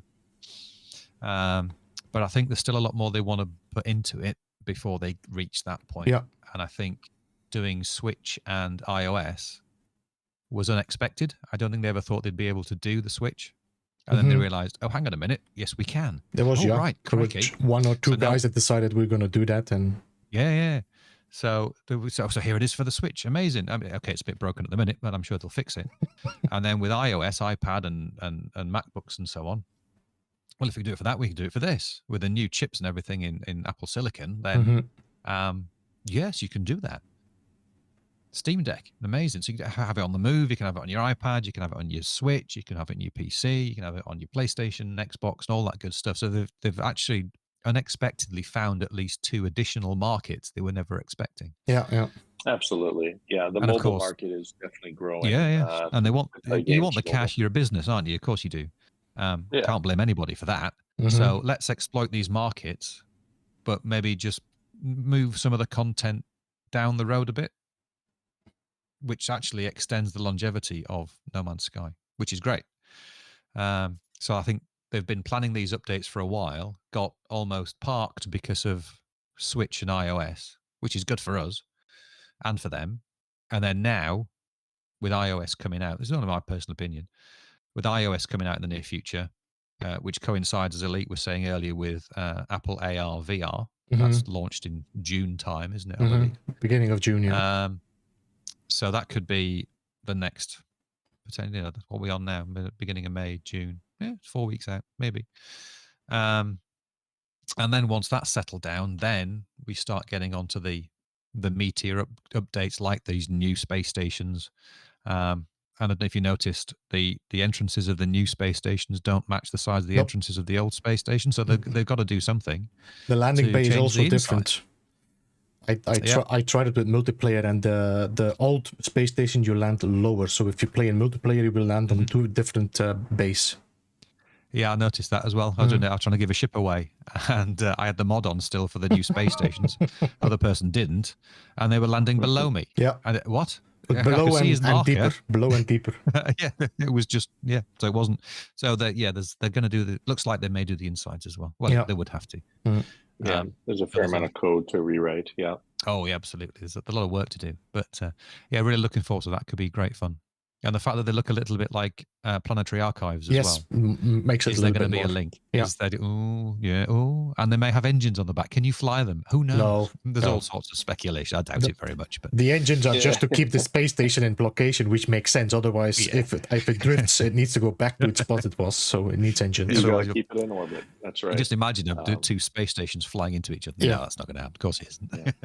So I don't know if you've ever noticed that the archives actually look like ships that have landed on the planet. Yeah, like they do with massive the drop extended legs and yes. Are they in fact that? Yes, who knows? Yeah. I've always believed they were, and just sort of been adapted for planetary long stay. So interesting. And then you got all the talk of the Void Mother coming back. They can see her and all that sort of stuff for those that haven't decoded the binary yet. Sorry. But the lore is coming back into play, which is amazing. I'm really curious because the autophages is also something I'm really interesting. Are we going to see humanoid sentinels? That would be cool. Oh, well, yeah, are we? Good question. Is that the new race that has been mooted or whatever? Yeah. Because they say that there's one of the laws that says we're going to make ourselves in our own image. And I was like, ooh. And then I saw that face, was like, that might be you never know, because No Man's Sky has always been very lore and text driven. You have to kind of imagine a lot of it. So, but the expectations are there. And it builds the excitement, doesn't it? Because they give you the building blocks of the lore in a lovely way. And then your imagination takes over because it lets you. Yeah. It gives you just enough. And it's you could imagine anything from what they give you, and it's trying to find your imaginative direction to line up with Hello Games' direction, and if they do, you're onto a winner. But of course, sometimes you completely right afield and you go, "Oh, I wasn't expecting that." But that's the fun, isn't it? Well, there's a lot of lore that they can connect, and they can go a lot of different directions with it, and connect anything to anything, really. We saw a little taste of that a couple of years back when they were doing some lore-based weekend missions, and that came to an abrupt halt, and hasn't really been revisited since. It would be nice to have a continuation of some of that and find out whatever happened to some of the characters that were involved in that. That poor old fake Ariadne has been stood on the anomaly for years now, doing nothing. What's going on? Where's the real? That's right.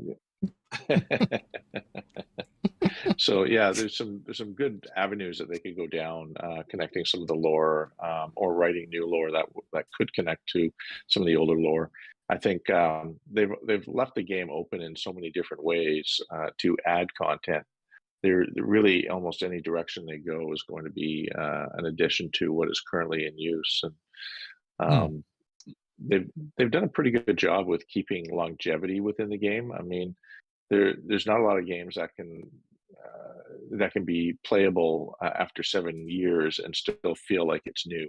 And yet they keep adding content to it, which leads to the illusion that it pretty much can be played for, well, I guess as long as people forever, have consoles, and forever is a long term. But there's a long way to go, and a long many years that can be used to play for entertainment, and a lot of fans can come and go over that period of time. So the playability factor is really quite good, and they keep adding new things. It wasn't too long ago where they completely revamped the cargo and technology slots that we have. They gave us supercharged slots, revamped an awful lot of dynamics and how that all works out, and the statistics that go with it to sort of match what we used to have with less. So they keep doing steps forward to the longevity of the game, and I think that's a healthy move for HG. I agree. Personally, just I like now, to see it. It's hard for us to imagine, I think, now, but imagine if we just bought the game yesterday.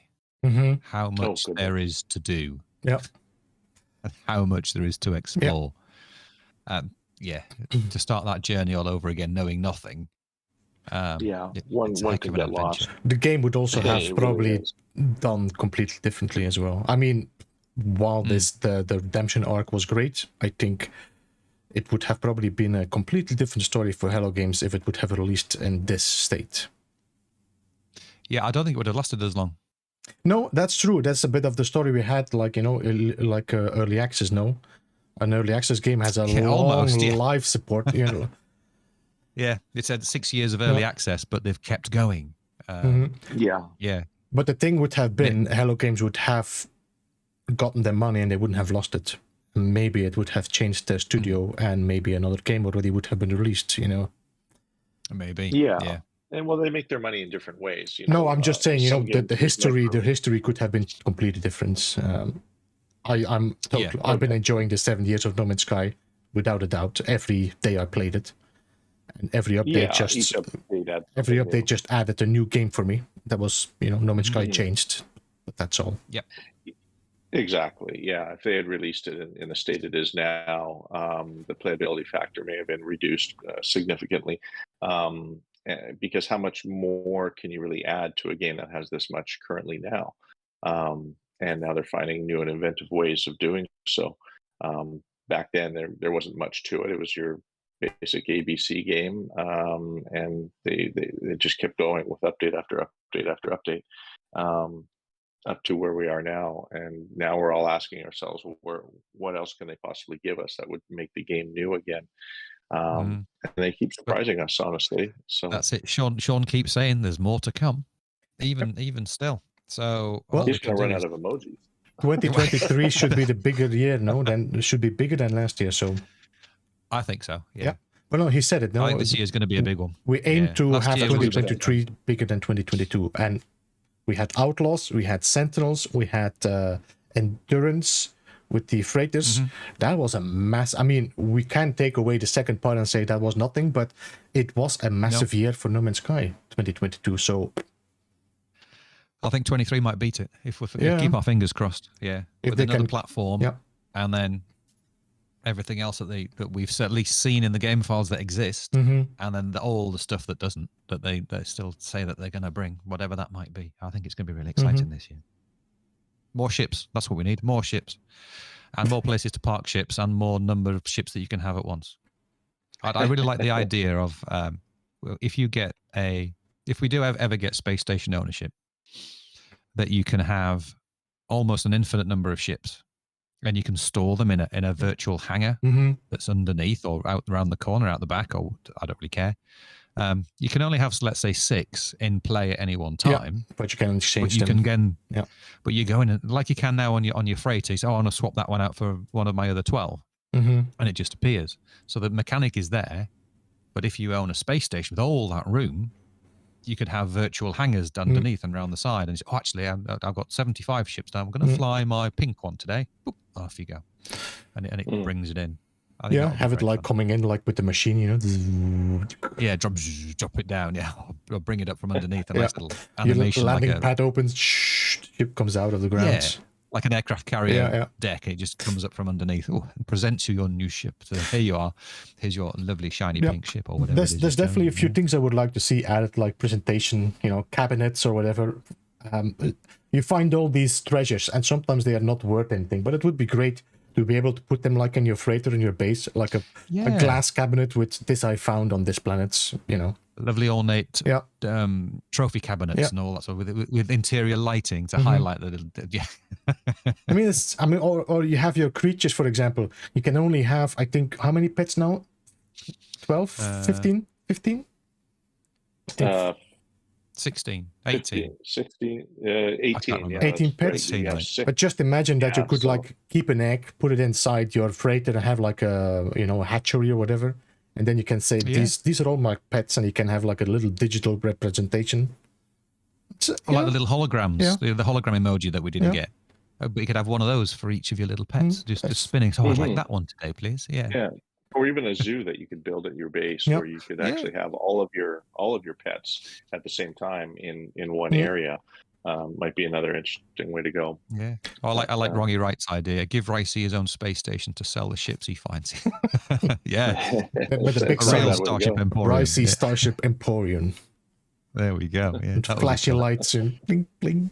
Flashing light. I haven't picked the new sign up yet. I picked it up. I haven't put it anywhere. So I'm going to get that new sign and then put that somewhere.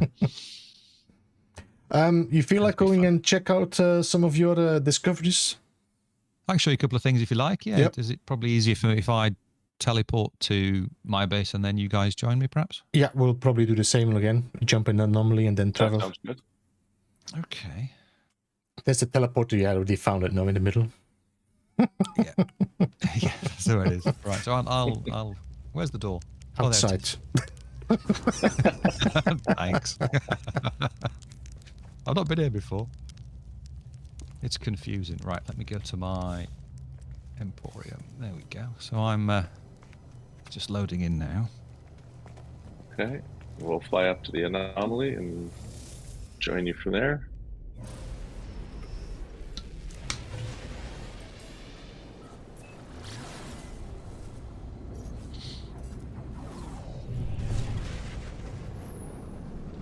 Let's take there we are.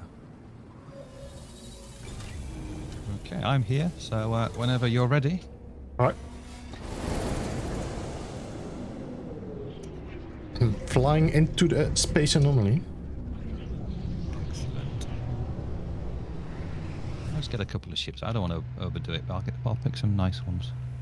And now I'm gonna fly out.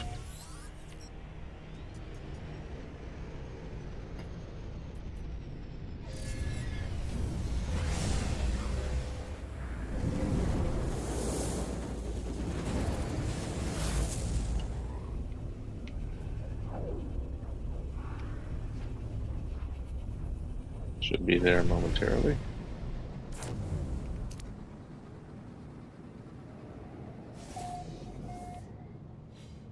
We are in the NMSA. We are in the NMSA hub. We indeed. Captain Steve, the layer of space, kind of where I started out. Big shout out to Captain Steve. He was really the one that got me streaming. To be fair. Mm-hmm. How long do you have your channel now? My channel. Or you mean did actively channeled? Yeah, I think I've been creating content like this now for just nearly 2 years. Okay. So, I mean, you've been doing really well now on the channel, even for it's been going nicely. Yeah, for being a niche. For a niche like this, absolutely, yeah. Very lucky indeed. Yeah, we're almost at 4,000 subscribers. It's amazing. Thank you, everybody. Very much appreciated if those have subscribed. Should I land on the landing pad or away from it? Not on the central one, but on the red, the green, or the yellow is fine. Okay, all right. No, I got. You can't see the lights yet. If you get a little bit close, and the light should come on. I think DJ just got in a fight. Yeah. Oh, right. Skin, yeah. Let me see. Do I have anything decent on this ship? Take me a minute to dispose of these jerks.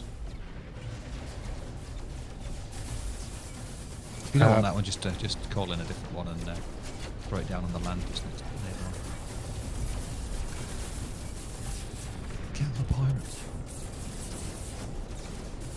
Oh, they're pretty laggy. Yeah.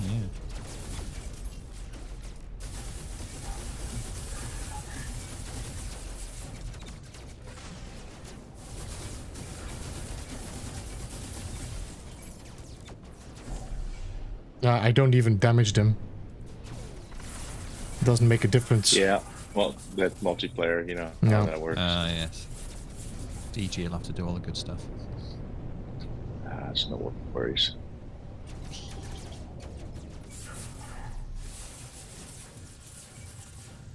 There we go. I think I got one more left.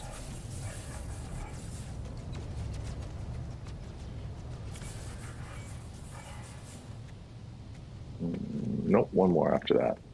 Where are you? Oh yeah. I know. One more. Just one more, and then another Just one one appears. more. Yeah. It's a white grass planet, by the way? I think so, no? Yeah, it's paradise. It's nice. There we go. That should be the last of them. I would ask if you're going to go photo mode, can you go into build camera? I'll try not to give the glyphs out. Okay, yeah. This is where I do all my filming. But yeah. Give me a second. You see my... There we are.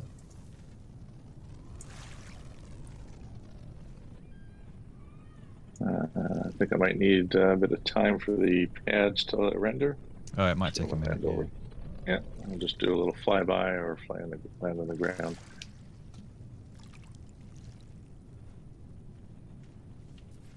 We'll just land right here. Or not. I need to install a glyph blocker so I can block the glyphs on my stream. Yeah, I don't worry about it, but Yeah, I know, but just need to do that. oh, just in general, yeah. I need to do two things. I need to have a glyph blocker and a glyph enlarger. Yes, and then a larger behind it, we can just zoom it out. Yeah. Right, thank you very much. Have that large on screen, please. I mean, you can do it in OBS. Yeah, you can just enlarge a section of your... Yeah, it's just a bit of a faff for me to press the button to shrink it back down again. Glyphs all across the screen. Oh yeah, sorry about that, everybody. So I'm gonna go into build camera. You know. All right. Okay, so if we let's start with this nice purple one. Down here. To the left. Oh, it's come out as white. Okay. Multiplayer glitch. Great. Oh, that's not going to work then, is it? So the one that you stood next to now should be purple and black. But See, it's guys, come out as white and black. See, I'm not the only one that doesn't see the difference between blue and purple and white. So this one, it's a great configuration though. Still, we can talk about the bits. So that should be where you're seeing white. That's actually deep purple, and up on the top is a blue. So the spine is blue. So it's purple and blue. This one. With the nice wide eyes on it. So what we're looking at this one, what we've got there is an open X-wing configuration. So that's the 2 pieces vertical either side. But the good thing about this, it's got the nice extension on the front. Which the X-wing, which X-fin rather, which gives it that bit of width at the front, which I kind of like. Yeah, I do like that as well. That wing, yeah. Yeah, and the X-wings on the side, it's the front bit and the central piece, but on the back of it, they've stuck an extra engine, so it's got an extra engine on the top. Yeah, is that the 7 wing engines then? Yeah, 1, 2, 3, 4, 5, 6. I'm not sure how many this one's actually got that light up. Are they lit up at the minute?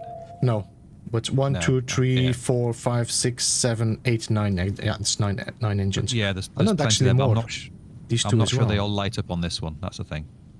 They don't, although they've got the holes there, if you will, they don't all produce. I was trying to sell a luxury car, love it. They don't all produce thrust, as it were. But this has those Elytra wings. No, they don't. Sorry, this is this is not the Elytra. That's the other one. I got my little crib here. Oh, crikey! It's got the hilt wings. So it's got the the pommel root, the wing root, and then the hilt, which is kind of a half wing at the back with a vent on the front with a little fin that sticks up at the end.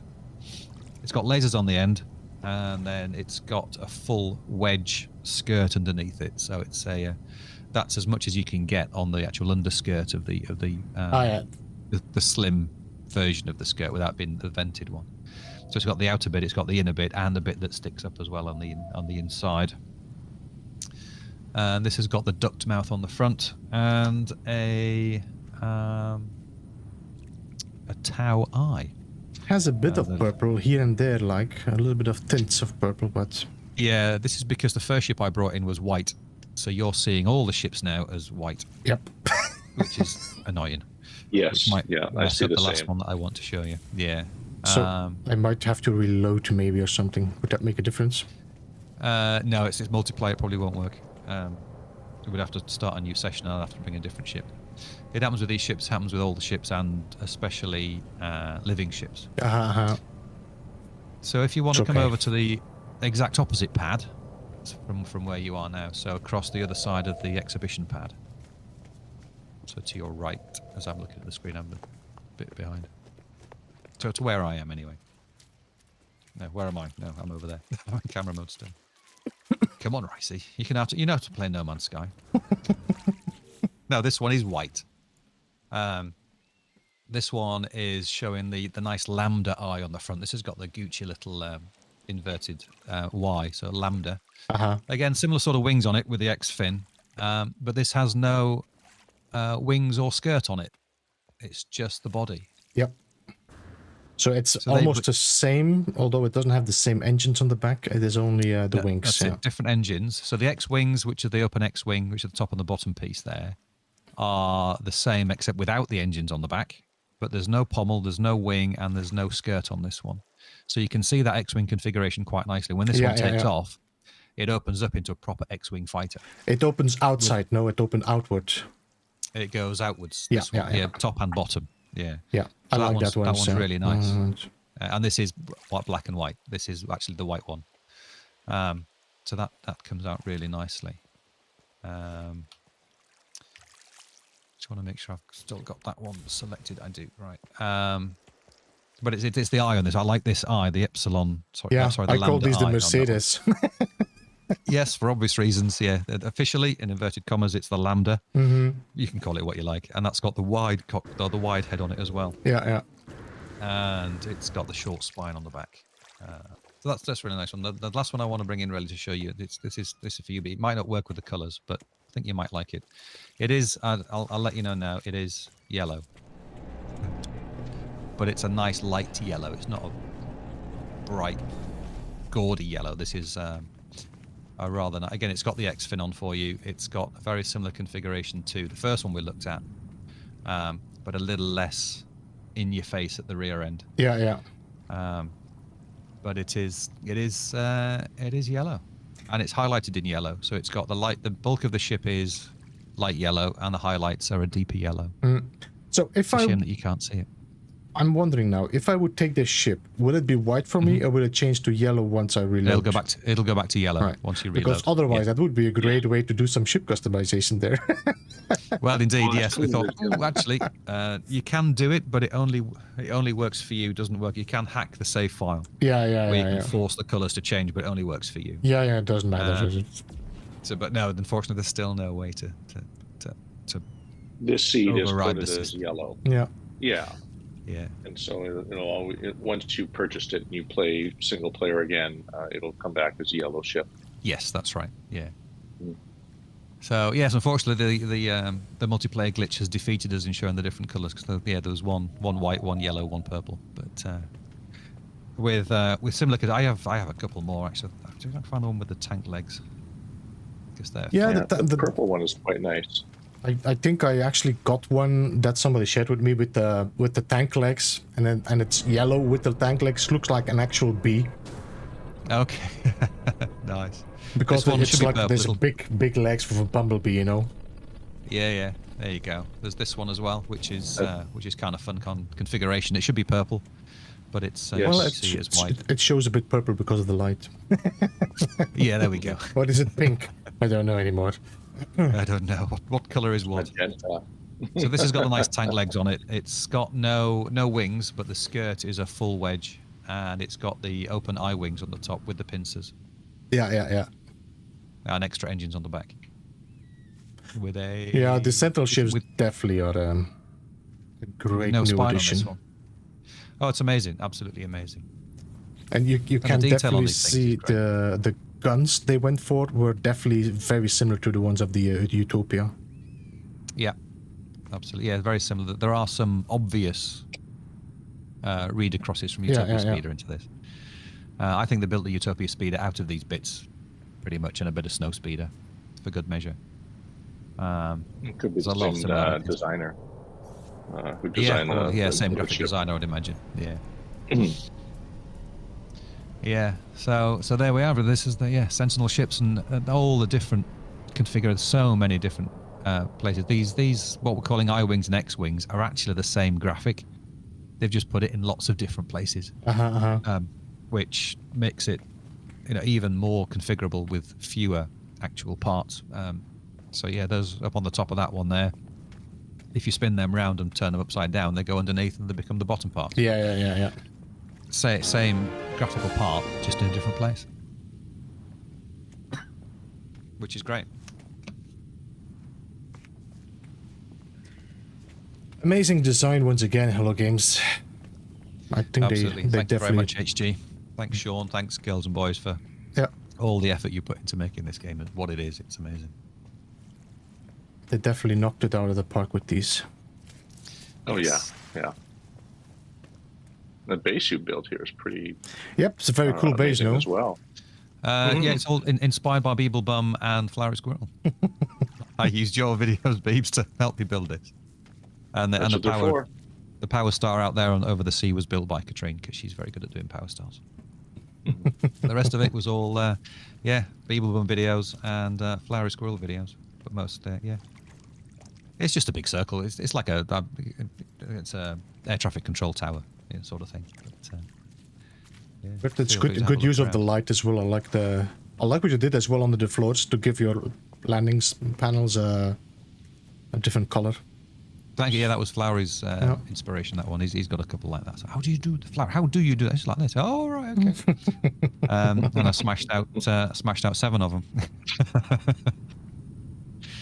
So that was good fun. Very cool. And handy next to a portal as well, so I can just jump to different places. Yep, it's a good position. Pick up the ships, yeah.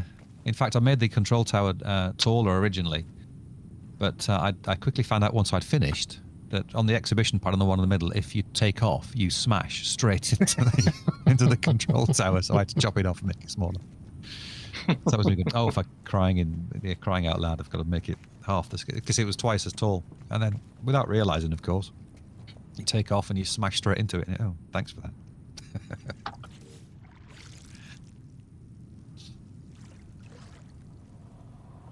So this is where I filmed a lot of the videos. Bring the ship here because it's a nice light. It's the same as it's a paradise planet. It's the same as the frosty ice worlds in color. So you get a true representation of the color of the ship. There are some vicious animals around, but I just ignore them. Yeah, I saw some wanting some gag legs. Yes, having a nibble at the gek knees. And yeah, it's a nice little spot. So I thought I'll use this for my little. No, it's a very cool spot, cool planet, and great ships. Yeah. Thank you very much. I like the light strips in your pyramid as well. That was you again, yeah. Guess too. Yes. Yeah, yeah. That's. I think it was Lowry's pyramid. Your lighting techniques, and it mostly works. I think if it doesn't work, it's my fault. It's not your video that doesn't work. It's me being crap at build. I'm not a builder by any stretch of the imagination. I could do a little bit of glitching. That's about it. Well, you did a great job here. Yeah, I'd say you did pretty darn well. Thank you. It took a while, but yes. Yeah, I just fancied building a round room, and that's what appeared. Yep, that's indeed white grass. These are pretty rare plants with white grass. The rarest one are the one with blue sky and white grass and pretty blue water. Yeah, green water. This one, it's near enough. I found a few but there was white with red or white with purple sky. I never found a blue one with white. Well, Beebs, if you want, yeah, I'll let you build a base here if you would like to. I just You want to do something? I just been kind of burned out on bases. I got a lot of people sending me invites like, you should come and build here. I'm like, I just don't have any inspiration anymore. I don't want to. Absolutely, no, I don't blame you. But if you would like to, then feel free. Yeah, I'll you know what? Maybe I'll just throw a base computer here nearby, and then I have a spot if I want to come back. Go for it, bud. Where did I put my ship? There. Okay. Well, that's the trouble with all these landing pads. Where did I park? I'm just gonna drop a base computer nearby, so... Well, not nearby, but... Oh yeah, just across the way. Absolutely.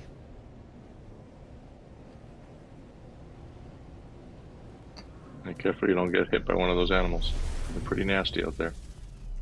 Yeah, that's why I put the paving and raised it up slightly, so they can't actually get onto the base. They just wander around underneath. I think am I not on creative in this save, or is this normal? I don't know anymore. I believe this is a normal. I believe this one is a normal save. Yeah, it could be because I shifted the studio around. So. Let's see, you've got a droop-snooted cafe pet here.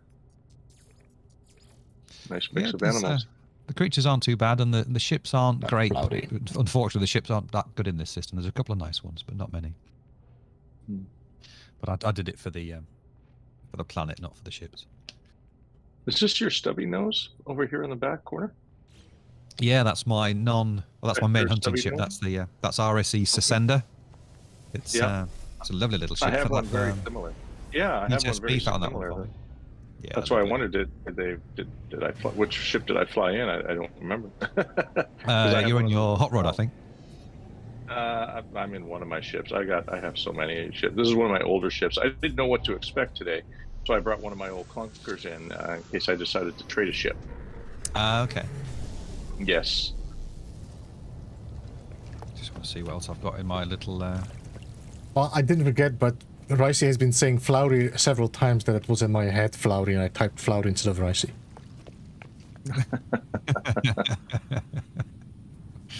That's all right. Did you see... during my run on the fugitive run, I found a red and black chrome Raza. Oh, really? I took I saw screenshot that, of it. yeah. I have to share it. Actually really good looking. I was like, I might actually come and pick up this one later. That sounds nice. So I've got another little.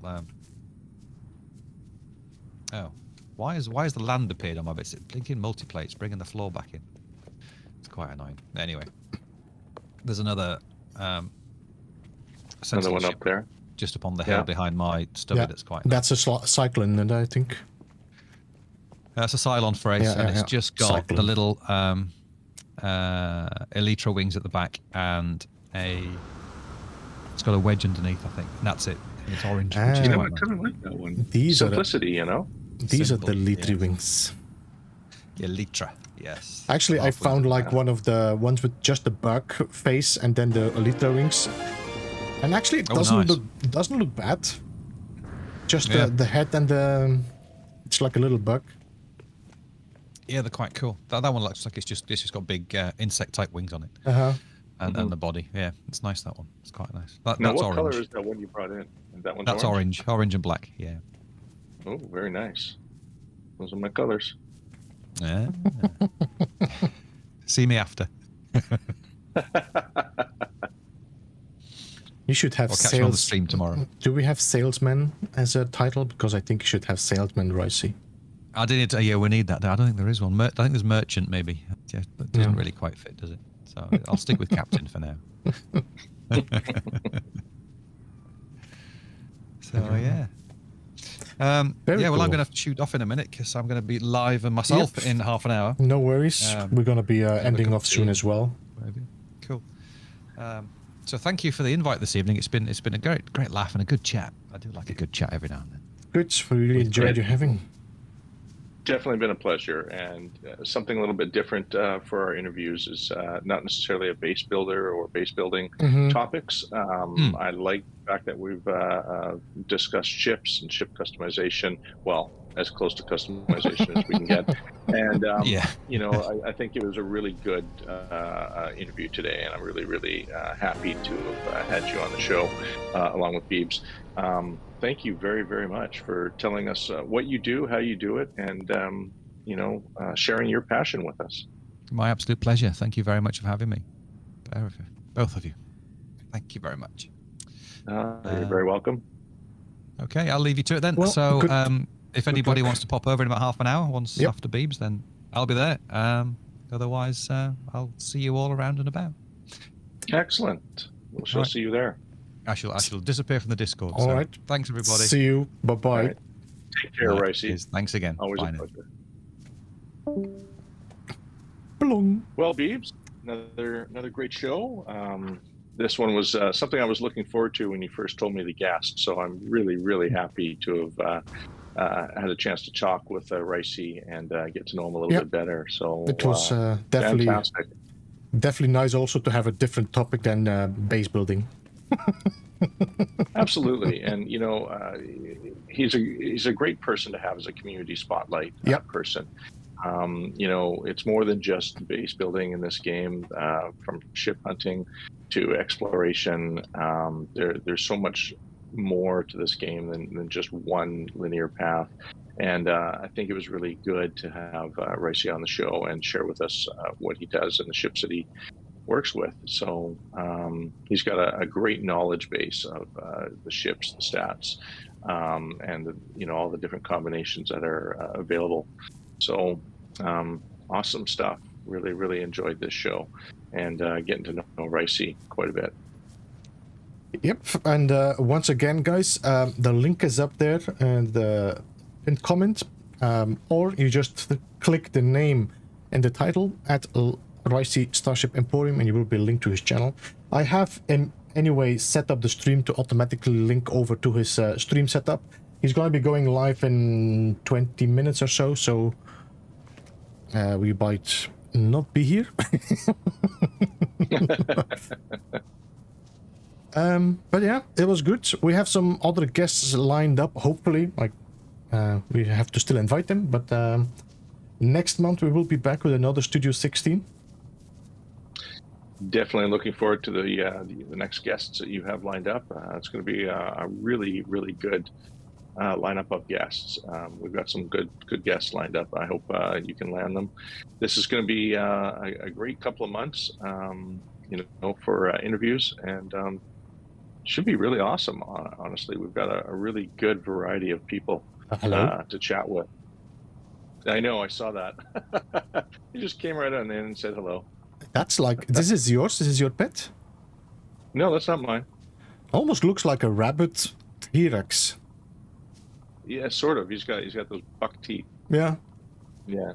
No, if Benny was my pet, it would have been the art outside there with the droop snoot. But no, that's that other animal is native to this planet. Oh. No, yeah, he can still do damage to you in here. Be careful. And yeah, You stand on the stairs. some really cool creatures. Yeah, probably time to duck out of here before he takes us down. Those teeth are sharp, man. Before the host gets killed on the stream. All right. So, I think we're going to close off here then. sounds good. You still have a day ahead of you. My day is ending. Thank you, everyone, for listening in and taking part with the odd question here or there. We really appreciate all of you viewers, and until next time. Yep. Thank you guys, everybody, for joining. Thank you for the support, as usual. We will be back with another Studio 16 next month, the second Thursday of the month, as you might remember. I will be back for another stream on Saturday on this channel for Space Engineers, and tomorrow I might actually be streaming Zelda on the B-side on my second channel. Excellent. It's releasing tomorrow or tonight, actually, in an hour. Very good. Signing off. You guys take care, and we'll see you next month on Studio 16. Yep. Goodbye, everyone. Get ready for the Bum Bum song, and don't forget to say hello to Ricey, and later on KJ and Lava as well. They might be streaming in, I think, in 2 hours. Anyway, that's gonna be it for me, and for DJ, of course. Take care, everyone. Bye bye. All right. Ciao. Bye, everyone.